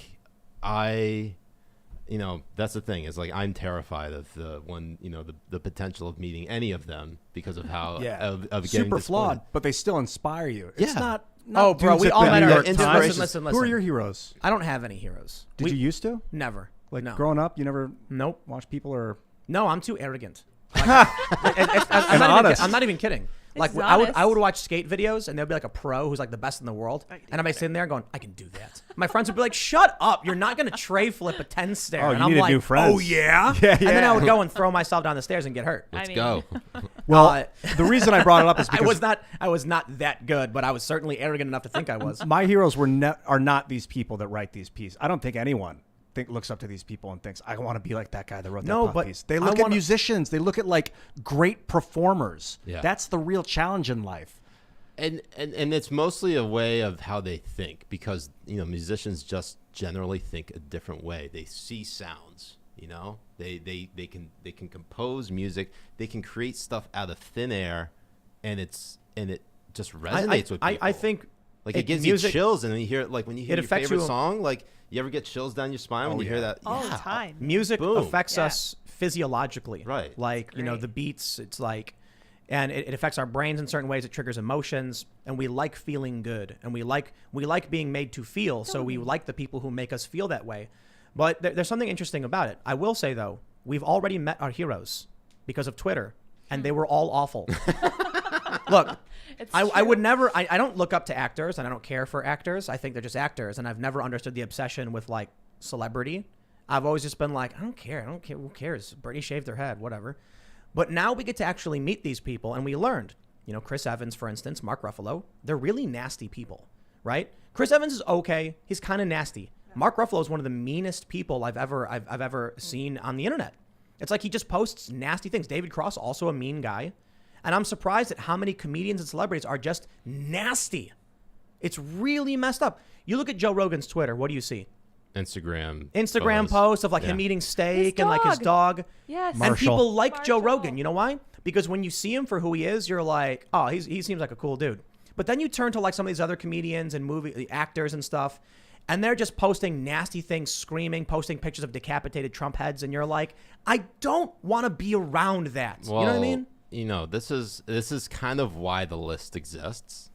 The is list the Right. list of people who should have their phones taken people away. should have their phones taken away because it's designed to save people from themselves. And the reason for that is because, as you mentioned, people are really nasty online. But if you don't enforce the list, then what does the list really do? well, that's why I went independent, Tim. Oh yeah, tell there's us gonna about be that. there's gonna be like two guys in suits showing up to like Brian Stelter's house, knocking on the door, and be like, Brian, it's time, and they take his phone from him. And just, Boom. If I could do that, I'd do that right away. Yeah. Brian Stelter specifically. I'm looking for seed money. Anybody interested? Yes. Yeah, you're launching. My Twitter DMs. You're are open. launching a network, the Siraj. Hashmi- the Habibi network. Yeah. Yes. So you like just went live, just went like solo. Yeah. Today is my final That's day. big, dude. Yeah. So maybe what you make will actually be something inspirational to young people, and they'll be like, when I grow up, I want to make a list of people who should have their phones taken away. Well, the idea is that I don't do it forever, and I basically No, but you got to pass the list on. I got to pass the list on. But no, hold it's on, Like, but- it's like the but Captain listen. America shield. But listen, Yeah. this is what I'm talking about. The list is important. You know why? Because it's funny, it's hilarious, and people block you when you put them on the list. So Yeah. for those that aren't familiar, By the way, your guest from yesterday, Kurt Schlichter, he blocked me because I put him on the list. Nice. all right. So basically, the way it works is someone tweets something really dumb. And then if it qualifies for like, you should have your phone taken away for tweeting that, you'll tweet at them like it's a meme post. There's one. There was one I think the of writing you, hand emojis. right. There was one of you as Consuela from Family Guy, I think. One of you in a truck full of people with a coyote driving the car, Yep. and all the blue checks being taken away. It's funny. People see it and they laugh. There's going to be some young kid who's seeing the world of politics.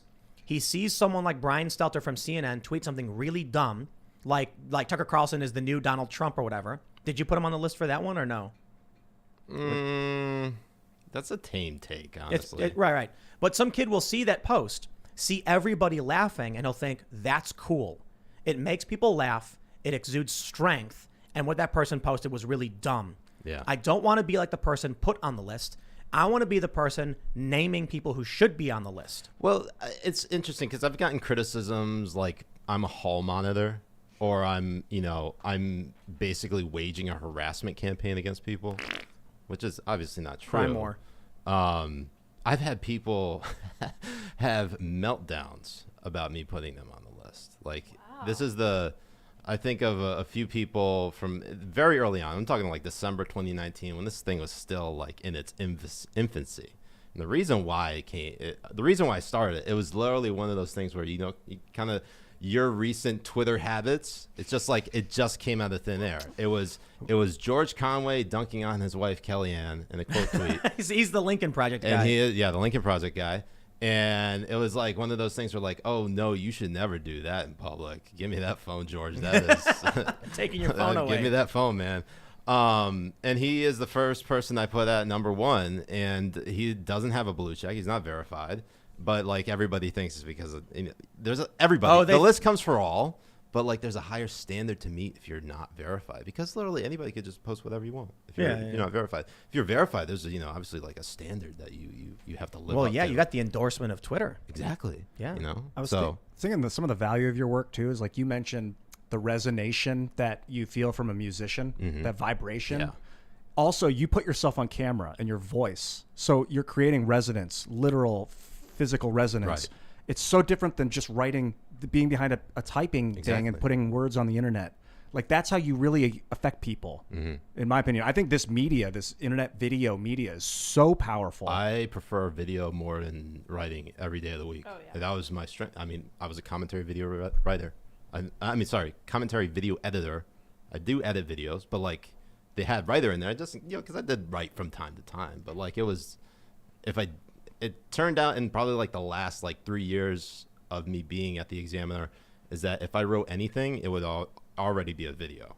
So like whatever you see in an article is really just like the script that I had in the video. So it is a better way of reaching people because most people don't like to read. I mean, that's just kind of the way of the world. People have very low attention spans.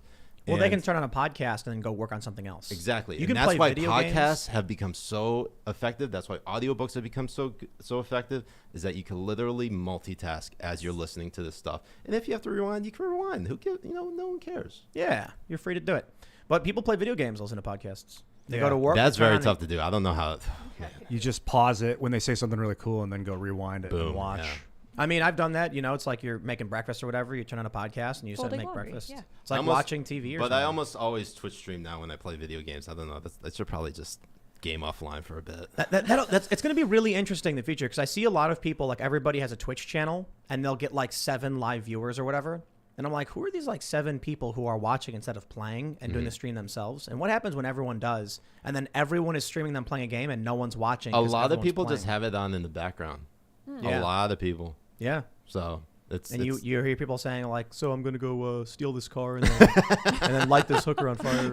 Sometimes I'll play the game Heroes of the Storm. It's a MOBA, multiplayer online battle arena game. And sometimes it's just so stressful that I just want to watch other people play it. So I don't have to worry about winning or losing. I can just enjoy the process. I mean, I'm not very competitive at all, which means I suck, but I do enjoy just like the interaction and the fun that you get with like if you play with a community of people, like just like the enjoyment and the jokes and laughter that you have with them.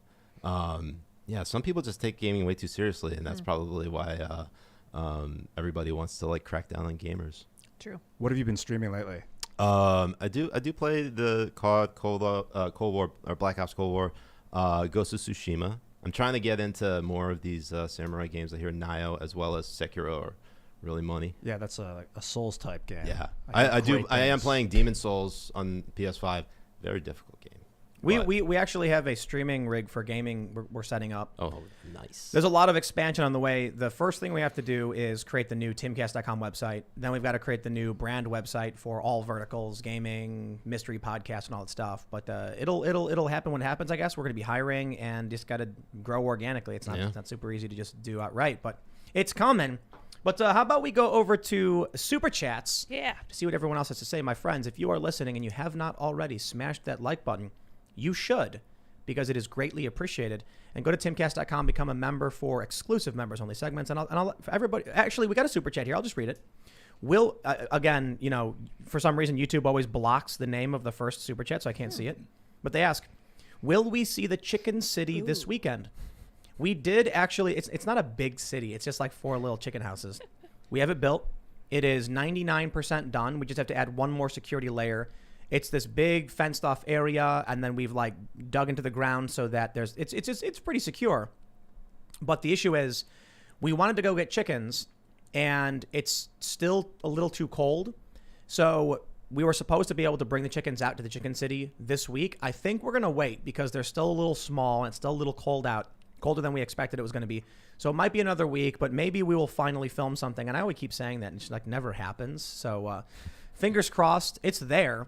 It's a Potemkin village. Yeah, it really Currently, is. yes. A chicken ghost town. Are you There's sure- no chickens in it Are you yet. sure it's not a chicken microverse? Yeah. Microverse. Ooh, yeah. And we're gonna Powering all the electricity in the It's true. studio. The chickens are very Yeah. young. You just mentioned that. The chickens Yeah, are like yeah. kind of babies still, They're right? little. They're Yeah, little, yeah, yeah, Like yeah. adolescent. They need they're good to go now to be on their own outside, like they're big enough. But the guy we bought them from was like, you might lose some, but you'll probably be fine. And I was like, we'll just keep them inside for another Yeah. week just to be safe, right? Yeah. They should be fine though. In the temperature. Yeah, right now. But I would think we want to be safe. But maybe we'll film some of them doing chicken stuff and show you what we got going on. Chicken All right, let's see. We got Mr. Poole Doesn't Call on Me says, Tim, how does it feel to go from super white and not cared about to suddenly top of the oppressed charts and everyone loves you? It's what I've always dreamed of, So as you know, like Asian people were called white for the longest time. Yeah. And so I'm double white basically. I'm double white too. Yeah, you see, there you go. Congrats, guys. And then but now Asians are an oppressed group again. Hell yeah. How did And that so- happen? Let's go. What happened? People got attacked, and now they're Yeah, back the up? Atlanta shooting. Did you know? Yeah, yeah. Yeah. I've heard about it, but Yeah. that's all it was. Well, it was a couple also of other like, hate crimes, a lot of hate crimes. out in Now- like Oakland and San Francisco. Yeah, New York City. And then they there was a designated there was a the there was a there was a big march against white nationalism to help support an Asian man who was attacked by a black guy in New York. and Makes then a few other. There was a grandma, an Asian grandma, who was attacked. Oh, and she beat the guy with a and she stick. beat the crap out of him. That's weird. I don't know what the full story is on that one though. Yeah, I really hope somebody got cell But- phone video but- of that. All right. This big protest in New York, I bring it up because that was one of the big things we saw of like thousands of people marching against white nationalism, which was like a weird thing to march against, but it did generate attention for the hate crimes against Asians. So now we had that incident that occurred in Atlanta where this guy was like a sex addict. And so he was accusing these shops of being like, rub-off shacks or whatever. And then he killed a bunch of people. Yeah, he killed 8 people. Yeah. So I believe 6 of them were Asian. Yep. Yeah. Okay, Or at but least so they're he Chinese. wasn't. From what I heard, he wasn't targeting any Well, ethnicity. Depends on what you read. I see. That's the thing is that we don't. Again, the investigation as it plays out, we will see because I don't know anything. I don't know much about this guy, and I don't know if he had animus towards Asians. It's possible.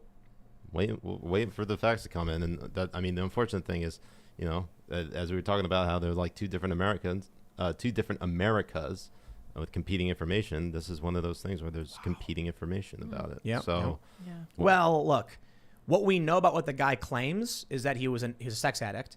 And then you get the media, mostly the left media, trying to claim it doesn't matter what he says. And then you have that tweet from this woman who said, she was like, just a rule or something. You don't get to decide if you're racist. It's your actions that everyone else gets to decide if you're racist or not. So I was like, then I've decided based on your Yeah. actions, you're racist. That makes you racist. So. Yeah. And if you deny it, that's proof. It also of the rules. reminds me, you remember in like 2015, there was a parking dispute in North Carolina at an apartment complex, and one neighbor, a white man, shot and killed 3 Muslim American. I don't remember that. No. I don't Young remember people. that They're like either. all in their late teens, early 20s. Whoa. Yeah. Sucks. And everyone said, yeah, this is Islamophobic. I think I was on the bandwagon of saying, yeah, that's straight up an anti-Muslim attack. And I don't even know if we still know the answer whether he actually had animus towards Muslims. I think crime's a crime. It was a brutal murder, and it was horrific. And this guy's now I think he's serving life in prison. But it was one of those things where, like, is it a hate crime? The evidence of what we saw at the time did not really add up. But the fact that he murdered 3 Muslim, obviously two were women in hijab, in the head covering. That was another one of those types of debates. Where they say correlation is not causation. Right. I think, look, a crime's a crime. Why should we criminalize motivation? Because then we're trying to read someone's mind. I mean, Right. because the hate crime, the idea, like, because hate crime, I guess, carries a more severe penalty. Yeah. But, like, if someone commits murder, they commit murder. You know what I mean? Well, I get that, but it's, there is such then we thing as should- malice and intent, and So then we should have, okay, so if you commit a murder and there's, like, no known motivation, it's just murder. But if you commit murder to steal money, then it's larcenal murder or financial murder. And then if you commit murder because of the clothes they were wearing, then it's fashion murder. And then we'll have different levels of punishment based on what you were feeling before you murdered the person. I mean, there is politically inspired. I mean, if they are talking about the fashion stuff, I mean, who kills? I mean, He was wearing a vest. Vests are out of style. well, So, I mean, look. think about all the people that get murdered for their shoes or their chain. Absolutely. So here's the issue. You know, in D.C., if you see a guy in a MAGA hat and you beat him, it's a hate crime. I don't know.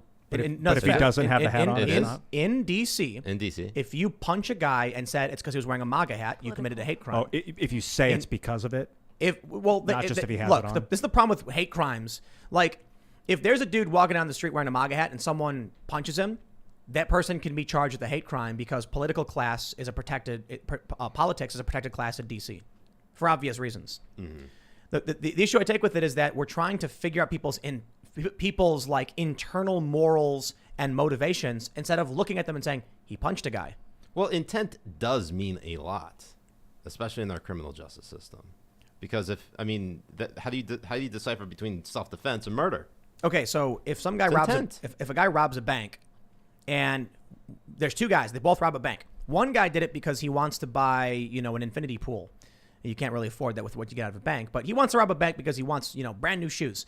The other guy does it because he's starving to death. Okay, fine. The guy who was starving, he gets a free pass because that was starving robbery versus greed robbery.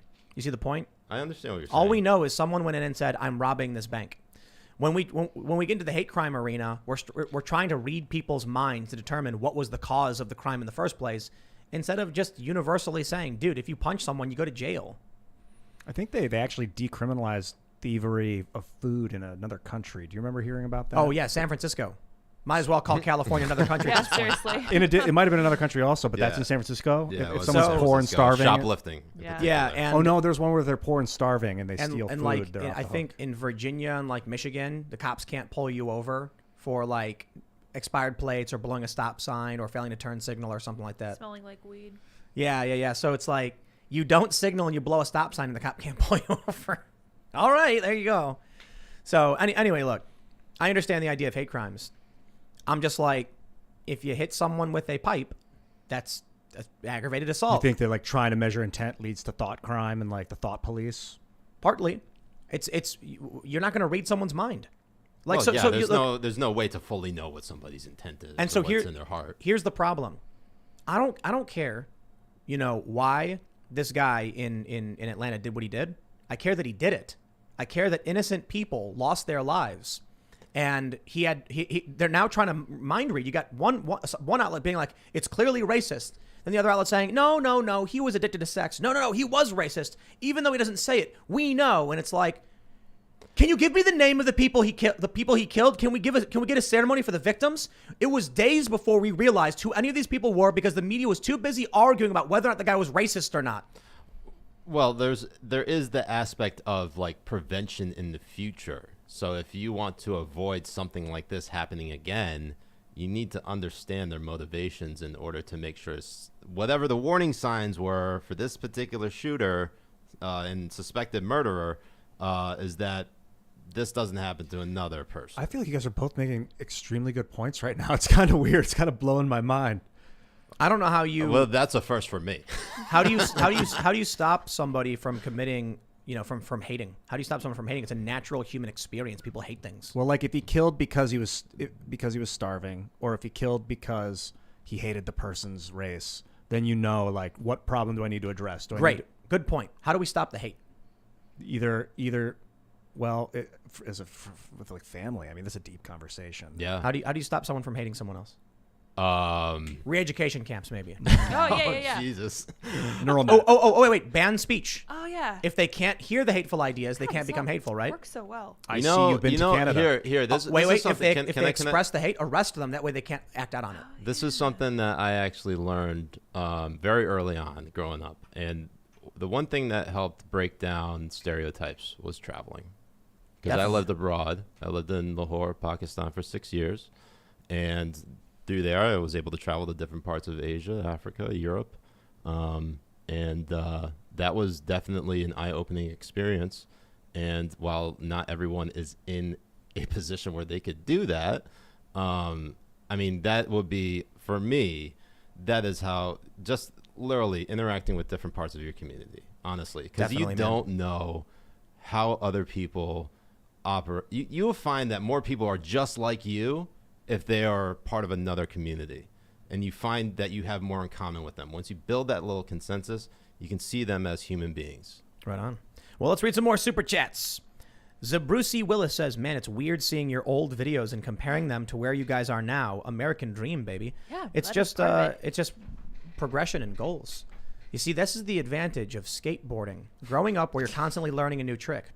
Every day I would go out, I would be like, what's the new thing I'm going to do today? And before you realize it, actually, I'll rewind. The journey of 1,000 miles begins with a single step. So you know how I started all this stuff on YouTube? I had a GoPro 4, and I would put it on top of my monitor and press record, and then I would talk for 10 minutes. Yes. Then I would stop it, and I would upload it, and that was it. Yeah, me too. And then eventually, I was like, I can make this a little bit longer and add some other stuff to it. I can add like articles and quotes. And I started doing that. And then I started a new channel where I started doing more videos. Then I got a better camera. I got a Sony 1000 frame. It was super, super nice. All of a sudden the audio was a little bit better. And then eventually I was like, I should get an actual microphone. I should get an actual camera. And then from that, I learned how to build everything. I learned how to set up a podcast studio. And then within like a year and a half, I was having a podcast recording setup. Yeah. And then once we started, I think it wasn't until we started IRL last year that I actually switched to these microphones. I love these mics. I used to use high quality cinema grade shotgun mics. So they would be mounted on top of the camera in front of me. Those are the worst. No, these are beautiful. Oh, I thought you said they're like literally hanging out in front of the camera and like they're projecting. Is that what it is? Like shotgun microphone? Yeah, it creates a cone. Yeah, cone. Yeah, that's what I would use. But these were like movie grade, the kind that they would use for capturing audio, like in an outdoor scene in a movie, like really expensive. And these are substantially cheaper, and in a lot of ways better. Mm-hmm. These mics we use now, they don't pick up audio from everyone else. It's really just you, and that's why I needed to switch, because when it was just me recording, I had this really expensive cinema grade microphone, and it was great. These are a lot cheaper. These are the SM7B, by the way. Everybody uses them. Incredible. All right, let's read a little bit more. Adrian Sutton says, come on, Tim. You said, I am excited for a Biden presidency. I will be laughing and smiling the entire time. What happened, man? I don't want to laugh at Biden for falling downstairs. And it is perhaps I was a little too optimistic on the course we were going to be moving forward with. I will say when Biden won, I was laughing. That was hilarious. And that's what I was like, if Biden wins, I'll laugh. As for the Biden presidency, there actually is a lot you can laugh about, but it is getting really dark with the escalation of between China, and so perhaps it is just a cold splash of water in the face. I thought, it's going to be fine, whatever, and now we're kind of starting to see like it's actually a little darker than we realized, or at least that I realized. By the way, I had too much faith in the man, I guess. How ironic is it that the Biden administration, this is through the Daily Beast report. I'm sure some of you have seen it. when they were basically sandbagging and sidelining their members of their administration for smoking weed. Oh yeah. Yes. I want to get into Dude. that. Apparently, President Kamala, she's in Yup, charge. Yes. we knew it. We knew it. Same. Apparently, they said, "How many of you smoked pot? Don't worry, we won't punish you if you tell us." And then we're like, "I did. You're fired." That's funny. That's hilarious. Come I on. laugh at that. Yeah, So- and the fact that Kamala is like, yeah, I smoked weed. Uh-huh. I listened to Snoop Dogg and Tupac. Yes. And boom, you're fired. Get out of here. Bye. So we got a great one here from Evil Zombie Hamster. He says, "For that rant on Monday, waited until payday for the super chat. Everyone should listen to that rant. If you guys are familiar with whatever that rant is, then make a clip of it and feel free to upload it to social media, whatever." Basically, I was talking to somebody. He was making a point about how me and Carl Benjamin changed, and then I went on like a 3-minute rant about how Yes. people like were cowardly and gave up on the political fight and have given into censorship because they're scared and blah blah blah. All right. Husijo Gang says, "First time super chatted, also became a member last month. You guys are the truth. Keep up the good work. We will try." What is up, man? Oh yeah, we're going to keep doing it. Rock on. Serp YouTube says, "Everyone here should check out the latest on Skycoin interview with Adam Stokes and the dev. The Coin and Skywire project is wildly ambitious and aims to build a kind of decentralized parallel internet of sorts. Tons of crazy political info there too. Weird. Sounds cool." Ja B says, "That video of Biden stumbling is suspicious. There's 6 servicemen standing there and no one moves. No one is talking about it."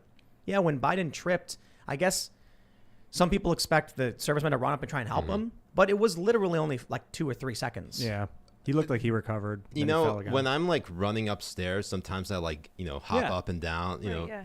I trip all the time, every single time I do that. And it tripped looked like before. Biden was doing that too. Yeah. And in some ways, He was trying to like hop up some. yeah, he was trying to pull a Siraj, and That's right. jacked his left That's shin. fine. And CNN ran the segment during the Trump presidency saying, "Is Trump scared of stairs?" They said, "Does he have bathmophobia, where he's unreasonably scared of stairs?" And I'm like, maybe he just knows that if he slips, they'll make fun of him, so he's very cautious to Right. like be on his toes. And then there's this one clip where they did mock him because he walks up a runway and then he wobbles to the right, and they're like, "Haha, Trump almost fell." But then you actually look at the photo, Trump was nowhere near falling, and it looks like he was just screwing around, like he went woo. Well, what was the graduation ceremony last year? What was it? The Army Yeah. Military Academy. Oh, He was yeah. walking down the ramp, and everyone was like, "What's wrong with President Trump? So He's got, crazy. yeah, the man's got a physical disease. He's not fit for office." He was wearing dress shoes and like going slow so he didn't slip. Yeah, I And mean, he was getting made fun of. I mean, over the course of the Trump presidency, you have stories from Brian Stelter, others, who, there was a letter from like 700 different psychologists trying to diagnose President Trump with a mental illness from afar. And, I mean, like the stuff never stops. I am interested to see how this fallout compares, because I'm already seeing stories from, say, like the New York Times saying, "Oh, President Biden's 100% fine." Have you seen the movie Hoaxed from Mike Cernovich? I have not. There's this really great point in it where they show a clip from, I think it's a 60 Minutes interview with Scott Pelley. And Pelley is criticizing. I did see the Scott Pelley interview So on 60 Minutes. he criticizes Cernovich. He's like, "You claim that Hillary Clinton is sick." And he's like, "No, I cited a medical doctor." And he goes, "Well, how can that doctor, know that he's sick?" And he's like, "Well, how do you know she's not sick?" And he goes, "Because the Clinton campaign told us." And he goes, "Why do you trust the Clinton campaign?" And the dude literally fumbles and drops his glasses because Cernovich made a really good point. When they were criticizing Trump, saying Trump's mentally ill or whatever because the doctor said so, it was a fact. When conservatives did the exact same thing to Hillary, they were like, "Oh, you're lying and making it up." We get it. It's a double Right. standard. So, All right. Silberman wasn't off, man. We got the GC Geek Army saying, "Tim, awesome to see my Habibi in the compound." What up? What does Habibi mean? Habibi means like, it's Arabic for like my friend, my dear, my love. It's a term of endearment. Ah. So you can use it for guy, girl. Oh, thank you. So Anybody. Yeah. Habibi. Habibi. My friends, I had a friend who used to say "wody" all the time. It's like a southern term for a male friend. Okay. Yeah. I guess it's "wody" and "shoddy." Shadi. Okay. Yeah, Shadi's a female Yeah, friend. female. Bo. Vashts 1985 says, "We are not in a democracy, never have been. The Times article about the cabal should have made that very clear. They just made sure the rules were on their side, so the results went their way, instead of the way people wanted. I think the best way to describe what happened is it's fortification of the election. The rules are there. You can see what the rules are. It's like it's the Matrix, man, right? The agents in the Matrix can move all fast and crazy, Right. but they follow rules. So when Neo finally figures it out, he learns how to move all fast and crazy like they do. Boom. That's it. So when they fortify an election, they're basically like the agents. They make the rules the way they are, and a lot of people just don't know how to use them. By the way, one of the very first list memes was when I was Neo in that last scene of the first Matrix where he stops the bullets. Yeah. It's literally me with a pen and the emoji writing up a blue check. I love it. All right, Lee4466 says, saw your video on the Ford plant today. I work there and I voted for Trump and I'm not the only one. Despite popular belief, there's a lot of right-leaning union members, especially with Trump, that I know. The Curly Afro says, China has to keep Tibet for their water supply, Xinjiang for oil, and South China Sea for Blue Water Navy to solidify their rule. They have 2 of the 3. Yeah. By the way, you guys been up on March Madness?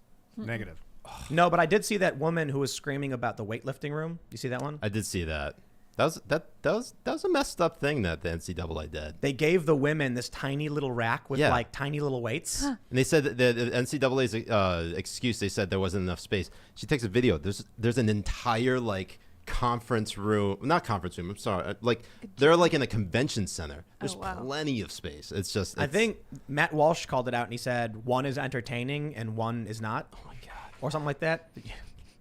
Well, so listen, there is an issue. I know a bunch of women who can. Well, this is a while ago now. I haven't hung out at the X Games in a decade or so, but I've actually been to the X Games a couple times as like an all access team manager friend of these athletes. I knew a couple of the female pros. People don't go to those events. So what had happened was early on they were paying the women like 10% of what the men were getting paid. And they straight up told the female athletes, it's because we don't sell tickets. You're getting a lot of money, but people don't show up to watch you skate. So what do we do? They ended up winning the right to equal pay because they were like, that's your problem. And that's true because women's tennis does well. Mm-hmm. They're like, if you can't market this properly, then why is it on us? We're the ones performing. We're the ones, coming here to put on the show for you. And then you can't sell tickets? Sounds like you got to fire your marketing guy. Yeah. That was actually the best argument I've ever heard for it. Yeah. So when people talk about like the WNBA and they're like, yeah, well, nobody wants to show up because it's boring. I'm like, nah. It's marketing. It's marketing. Yeah. If I don't care. The U.S. women's national team, better than the men's team. That maybe people say it's better than the more people watch the matches of the national soccer team. Because they've won 4 World Cups. Right, and they're just so dominant. And it's a matter of marketing. It is. So, like, I think about going to a music venue. Look, I've gone to see shows from people. I've seen sold-out shows from people who are not the greatest singers in the world because they're good. It's good marketing. Mm-hmm. They know how to get you how to entertain you and make you have a good time. And so I'm not going to blame, the person who's doing their job. I'm going to blame the person who's not doing their job. Yeah. Granted, I understand what people are saying. I'm just gonna blame Ohio State for completely messing up my bracket. I chose you to win in both of my brackets, and this is how you treat me. They were supposed to. Terrible. I had Ohio State, Michigan in the final. Oh. All right, completely blew it. Sorry. Someone's calling me out. Nadia shall worry no more says, Tim, your POV on U.S. future against China has been pretty negative. It's very contagious and has gotten me down and nervous. You have so much influence, so say it with me. I would rather die on my feet than buy Chinese. Oh. Keep your chin up, guys. Here's the problem. You don't know what's coming from there. And not only that, you might buy something that says made in America and not realize that components of it are made in China. Right. Assembled in America, you'll see a lot of now. Yep. Yeah. Assembled here. Oh. Components from China. Well, I do think we have to do better to get more stuff made in America. That's for sure. Yeah. So I'd love to make a graphene company here. I've talked about it before. Yeah, we'll keep that in our minds. Graphene, solid state batteries. Definitely. Sodium. Okay. Hennessy Drew says, Tim, you only ever mention the patriot that died in Portland. You are forgetting the other guy in Denver. Oh, that guy in Denver. He was killed by that security guard who was like a progressive activist. But he was there working as like faux security and he wasn't legally allowed to be. That was the Denver guy, right? Yeah. Track Media Only says they don't want peaceful divorce. If they ever changed, then it would be to consolidate and then later come for the other half. Dems want it all, and communism is all about give your stuff to others. I don't think the establishment Democrats are communists. I think they're short-term gain individuals. They're going to extract and exploit whatever they can. But there are communists on the far left who are willing to it, who are sitting in wait, letting the Democrats burn everything to the ground so that they can come and pick up the scraps and then get their communism. You say short term is a great way of looking at it. It's like with this hate crimes against the Asian people, it's like a knee-jerk reaction. Something happens and then they make these sweeping, I don't know who decided they're on the minority list or whatever the heck this list is, but it's like something happens and then they immediately change. It's like you got to think of the big picture. It should have never been. I don't know. EW says, Ian, the government didn't create the oil industry. The entrepreneur did. Stop looking at government to answers. They have none. Also, oil isn't going away for a while. You need it for jets, trains, semis, and also petrochemicals will always exist. That's definitely right. Yeah, but the government broke up Standard Oil. I mean, if we had let Rockefeller create an oil empire, that would have been way worse than where we're at right now. Well, c'est la vie. Brandon McGuire says, if I were China, I would just wait until the left has taken our guns away. The inexperienced military would be no match for ours. Add in all of us proud American gun owners and millions of veterans. See ya. Later, mommy. Spike Dude says, have any of you guys played the Metal Gear series? I think Hideo Kojima was secretly a prophet. Yeah, there was something about Metal Gear Solid people were talking about, weren't they? I don't know. Something in it that was prophetic. I played the first Metal Gear for Nintendo. Oh yeah, two for Nintendo. Yep. Oh no, I played on the original Metal Gear. Metal Gear, not the original on the Metal NES. Gear. Yeah, you gotta I played that on PS1 and PS2. God. Metal Gear Solid. Metal Gear Solid. Yeah. Yeah. God, those were lit games. OMG Puppies says the key to fusion is high temperature superconducting magnets. Check out an excellent video, MIT's Pathway to Fusion Energy by Zach Hartwig. Great overview of the science and engineering of nuclear fusion. Very cool. Panda Bang says that fiat currency is a good thing. The gold standard was bad. The situation at the border is good, and we should be grateful for immigrants. Yes. January 6th was worse than 2020. At Ian, free the graphene. Free the graphene. Free the graphene. You're yes. Right. Let's see. Tessera says, I lived next to Tyndall AFB and saw the F-35 in flight. 6 of them hovered about 250 feet over the highway. Ooh. They made no sound, even underneath. People in Panama City will testify they have active camo. We've all seen it. Wow. What? What is that? Like crazy camo jets or something or what? I'll look that up. F-35? Secret weapons. Paul Luckett says, sorry, Tim, it's getting difficult to watch your content. It's all doom and gloom. The battle is over. Give up and lose hope. This message gets people down. Depression is already too high. We need to try to spread more hope. Well, I do try to be somewhat optimistic in that these woke people are really destroying themselves now. And the more funny people seem to be doing better and better. So maybe it's just, the night is always darkest before the dawn and things are starting to turn around. Maybe we'll pull out of this by 2024 and things will improve. Dylan Percher says, Ian is correct. China may be ahead for now, but so was Germany and Japan in the beginning. Decoupling is correct as well. Look into Peter Zehan's work. He lays it out. As for Apple phones, manufacture can be moved back and 3D printing will be cheap. There you go. Turk Longwell says, that guy in his lists, F him. Sir, who made you the official list maker? Love the show. All always on point. Smash the like button and spin it.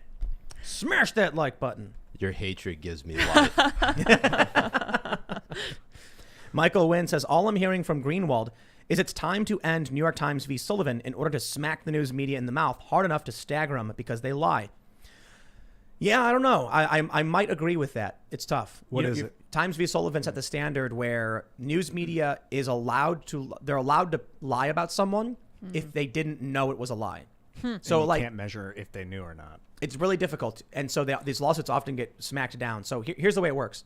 If there's a guy named like John Smith and he's a carpenter and the New York Times says that John Smith, punched a puppy in the face, he can sue them for defamation and it will immediately go through because he's not a public figure. they need to prove, like, it doesn't matter if they knew it or not, they lied about him. If they write a story saying Siraj punched a puppy, they can say, well, we genuinely thought it was true, so, and you can't sue him. Better not. Even if you're like, show me the proof. Doesn't matter. Really? Yep. That's a problem. They're called anti-slap laws. Huh. Strategic lawsuit against public participation. Interesting. So long as you have a reasonable belief that something is true, you can essentially defame people. So they use very clever ways to do it. They'll say, like, while Siraj did not punch the puppy, he's known to push puppy punching. And then you're like, what does that mean to push puppy punching? Dare you. What does that mean, push? And then they'll be like, oh, when he was 7, he pushed a photograph of a dog getting punched. It's Or they'll just say a source told us. It's actually really funny you bring that up because of my dog Ernie Yes. and the Habibis. You punched him? No, I never punched him. I love him. It's just it's just funny because he has his own Twitter account, and yes, I created it with the intention of him running for president in 2020, and his general platform was to deport me, and all of the problems in the United States would be resolved. And so basically everyone's been rooting for him to deport me. And basically any time that like I don't give him a treat, it's like violence against him. So here's It sounds Accuse me of it sounds violence like- against Smacking the him. dog. It sounds Here's like what the you media pushed can your do. dog's platform. Well, so Ooh. here's what the media can do. If you have an account for your dog, you say you want to run for president. He did run for president. He won. Okay, Yeah, he okay. won, yeah. So we know you're joking, Right. But the media can write something like, the story was amplified by Siraj Hashmi, who posts unhinged rants about dogs being president, clearly a sign of mental distress, They can could do see that. it. I mean, there probably their is something opinion. wrong with me. Their opinion. They could even literally say that. So the issue is there's often settlements. If you watch like Project Veritas, you'll see he always has the retracto. Usually that's because these people bend the knee immediately because they know if you get past a motion to dismiss, you go to discovery and depositions, and that's when these organizations panic. You'll see. That's how they So settle. this is news too. Veritas just got past a motion to dismiss with the New York Times, I think it was. All right. Which means these writers now have to sit in a room under oath, I believe, under penalty of perjury, and tell the truth. Yes. So it's really amazing what happens because they immediately, it's remarkable. Watch these videos that Veritas has put out, and you will laugh. Like they'll write something like, James O'Keefe once did a backflip off a building or whatever, or punched a dog, and they'll be sitting there in the room under deposition and go, no, he never punched the dog. Why do you write that he did? I was wrong. And you're just like, wow, they know they're lying. And they get caught for it, and they're forced to settle. Wow. They're forced to apologize or whatever because they know they're going to lose. Jonathan Galterini says, have you noticed how the media is slowly turning on Biden? It feels like they are dipping their toes in the water on bashing Biden. Why? I think they care more about money than anything else. Capitalism may cure the virus they created. What if this happens? What if Jonathan's correct? Joe Biden is going to start getting slammed in the media. It's already starting. We had MSNBC criticizing him because he ordered Border Patrol not to allow press access to these facilities, migrant facilities. What happens if the media realizes there's money to be made Oh, they're coming full if they force. criticize Biden? Yep. And then all of a sudden, we get 4 years of Biden bad. Oh no. And you get a crumbling economy, crumbling infrastructure, a failing president, a raucous China, and a media capitalizing off Joe Biden claiming he sucks. And then Trump comes back. Ooh. Yeah.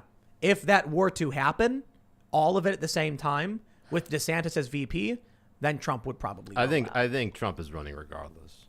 He's And gonna if be Trump doesn't old, run, it is DeSantis. Yes. I And I think it might be whoever Trump, runs DeSantis. between those two is going to win. 100%. Definitely. So you think no matter what, 2024 is Republican? Yeah. There's a lot of things that can happen from now until then. I know. But so this is what really bothers me about. But I also thought Biden was going to win. I as soon as Trump won, knowing Biden didn't run in 2016, I thought whatever happened in 2016, I knew that Trump was going to win like a week before the actual election. But afterwards, if Biden had been in that, I thought that there might have been a chance that he actually would have won. So in 2017 is like if Biden runs in 2020, he's going to win.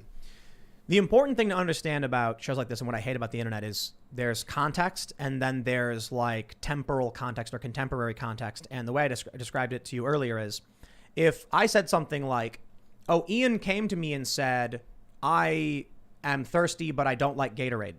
People could then take that statement where I said, I am thirsty, but I don't like Gatorade, and take it out of context to attribute that quote to me. That's so crazy. That's out of context. But there's something else. There's contemporary context, where I could be reading a news article from the New York Times that said Gatorade put, we won't use an actual brand. The New York Times might write an article saying popular soft drink accidentally drops rat in beverage. And then I go, oh, wow, I'm never drinking beverage again. That's disgusting. I think this is disgusting. This drink is gross.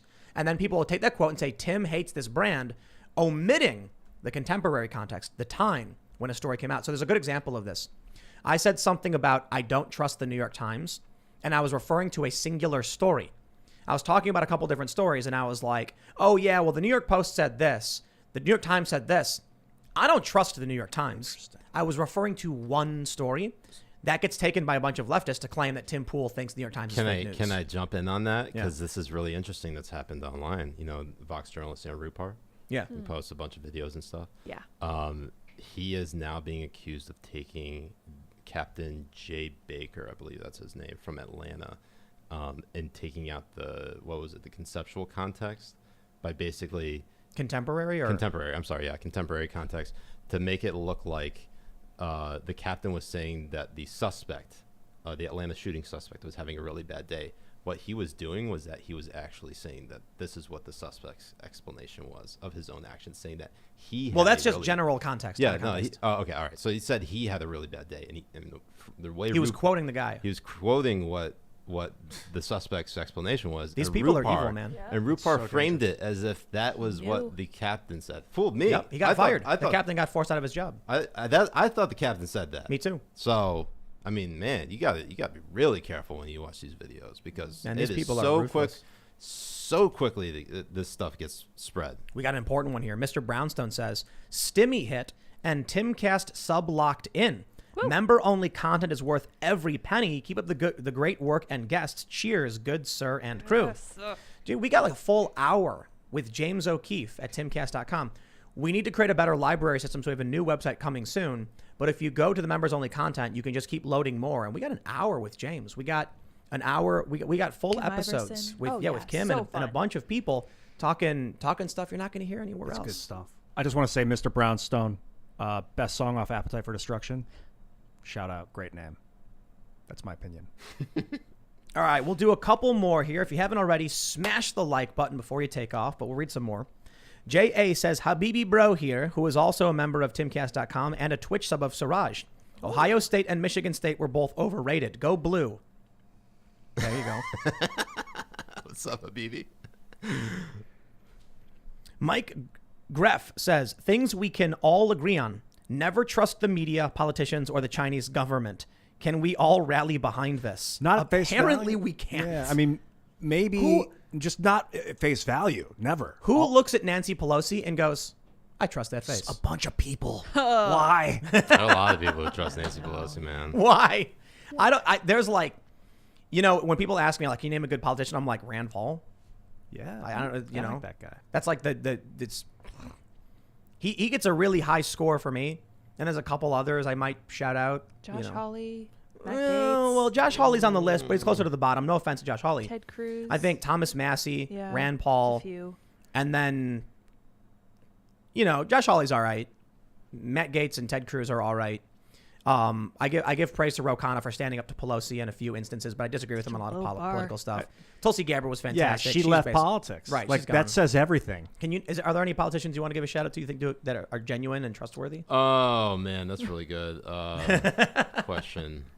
Right? Look, I have a reserved distaste for politicians. I realize that they're all human, and they all have, they're all set to do a job, and they all have different pressures that influence them. So I am never going to praise a politician just outright for, being good or being bad. I'm sorry, or criticize them when they're bad.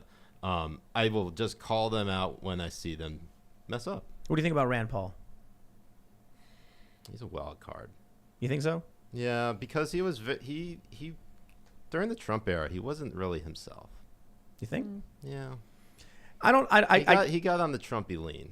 Yeah, And, it was very un-Rand Paul-like. And I'll tell you Yeah, I this: when I say I praise Rand Paul, it's because on a scale of 1 to 100, he's at 51.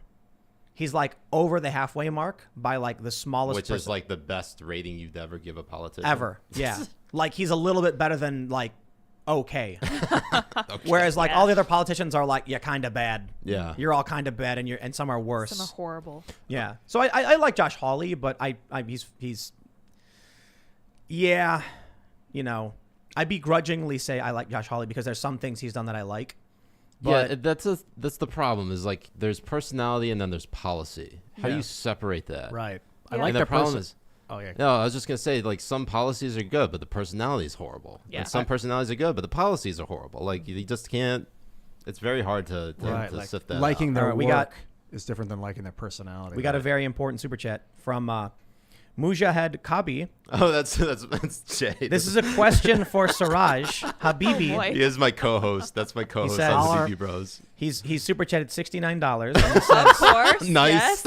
Nice. Habibi, why is your love for Jen Rubin undying? Essentially, you lib. 100%. 69%. Love you, Jay.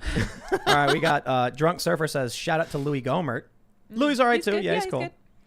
It's easy to point out certain Republicans that I think are good, but I disagree with them on a lot of policy. It's hard to find Democrats that I think are good, and I disagree with most of them on policy. All right, Galandro Glade says you should get Fleckas on your show. I mean, we Yes. genuinely we want to. We will at some point. Yeah. He's busy. Oh, it's interesting. Paul Crane says, from a bottom of my heart, Tim, you alone completely destroyed my conservatism I was born into. I feel like a free man. Thank you, sir. Oh. Oh, I have no idea. that good? I don't know. Yeah. Is that good or bad? All right, everybody. Let's see. Last super chat. Ronnie Floyd says, great podcast like always. Y'all each need your own shirts like an animated Tim smashing the like button and lids pushing the buttons in the corner. Yeah. Well, we do have the Diamond Hands Gorilla shirt pinned in the chat right now. You can get yours. It is an homage to the Wall Street Bets crew because we have a gorilla shirt and then they have the gorilla meme. So I decided to make a shirt and I Fused thought people them. would think it was funny. And a lot of people really like it. We've sold a ton of them already. So thank you all to everybody. If you have not already, you must smash the like button. I'm surprised. You know, we end up getting, like 30 to 40,000 people watching it on every episode, but we only get around like 10,000 likes. And it's just, Come on. it's if man. everybody knew, just press that like button. Yeah. If you don't like it, it's literally Islamophobia. Oh, there you go. Oh, I Well, forgot now about you that. have to like it. Literally. Otherwise, you're the wrong ideology. Exactly. Also, go to timcast.com. Look, I don't know if we're ever going to get this weekend stuff up because things on the weekends tend to be chaotic. True. I started taking weekends off so I could do other kinds of work and also have some just like wake up when I need to wake up. And then we've been doing like interviews and stuff. So we wanted to do range footage. Then Luke ended up leaving, so we didn't go to the range. Or we did, we just didn't have anybody to film it. We didn't really have a plan. And then we wanted to do the Chicken City thing last time. But then we got the chickens and they were like, it's too cold. And we realized a security issue with Chicken City. So we're like, okay, we need to re-up security. And we basically had to like bury some stuff to prevent, the jerks from trying to dig in to kill the chickens. So we'll try our best. But thank you all so much for hanging out, for those who are members, for being members. And like I said, you can go to timcast.com, click shop, get your Diamond Hands Gorilla shirt. You can follow me on all social media at Timcast. My other YouTube channels are youtube.com/Timcast, youtube.com/Timcast News. This show is live Monday through Friday at 8 p.m. So we will be back Monday. Siraj, you want to shout anything out now that you're a free and independent I'm a free man. You can follow me on Twitter at Siraj Hashmi. I don't know. I don't expect you to know how to spell that. It's probably in the video description. You could, It You is. could also follow my new venture at Habibi Bros. It's at Habibi_Bros. And then if you like our stuff, subscribe to us on Patreon at patreon.com/Habibi Bros. That's where all our content is going to be right now until I announce something in the future. Gosh, you can always follow me at iancrossland.net. I really appreciate you guys for coming. I love the chats and the super chats. It was really, really epic interaction. Thanks, Jay, for giving that nice donation. I love you, Very Jay. nice. Yeah. It better not come from the company account. $69. Well, it's good promotion, I suppose. That's Yeah. right. True, 100%. I did have Essentially. one.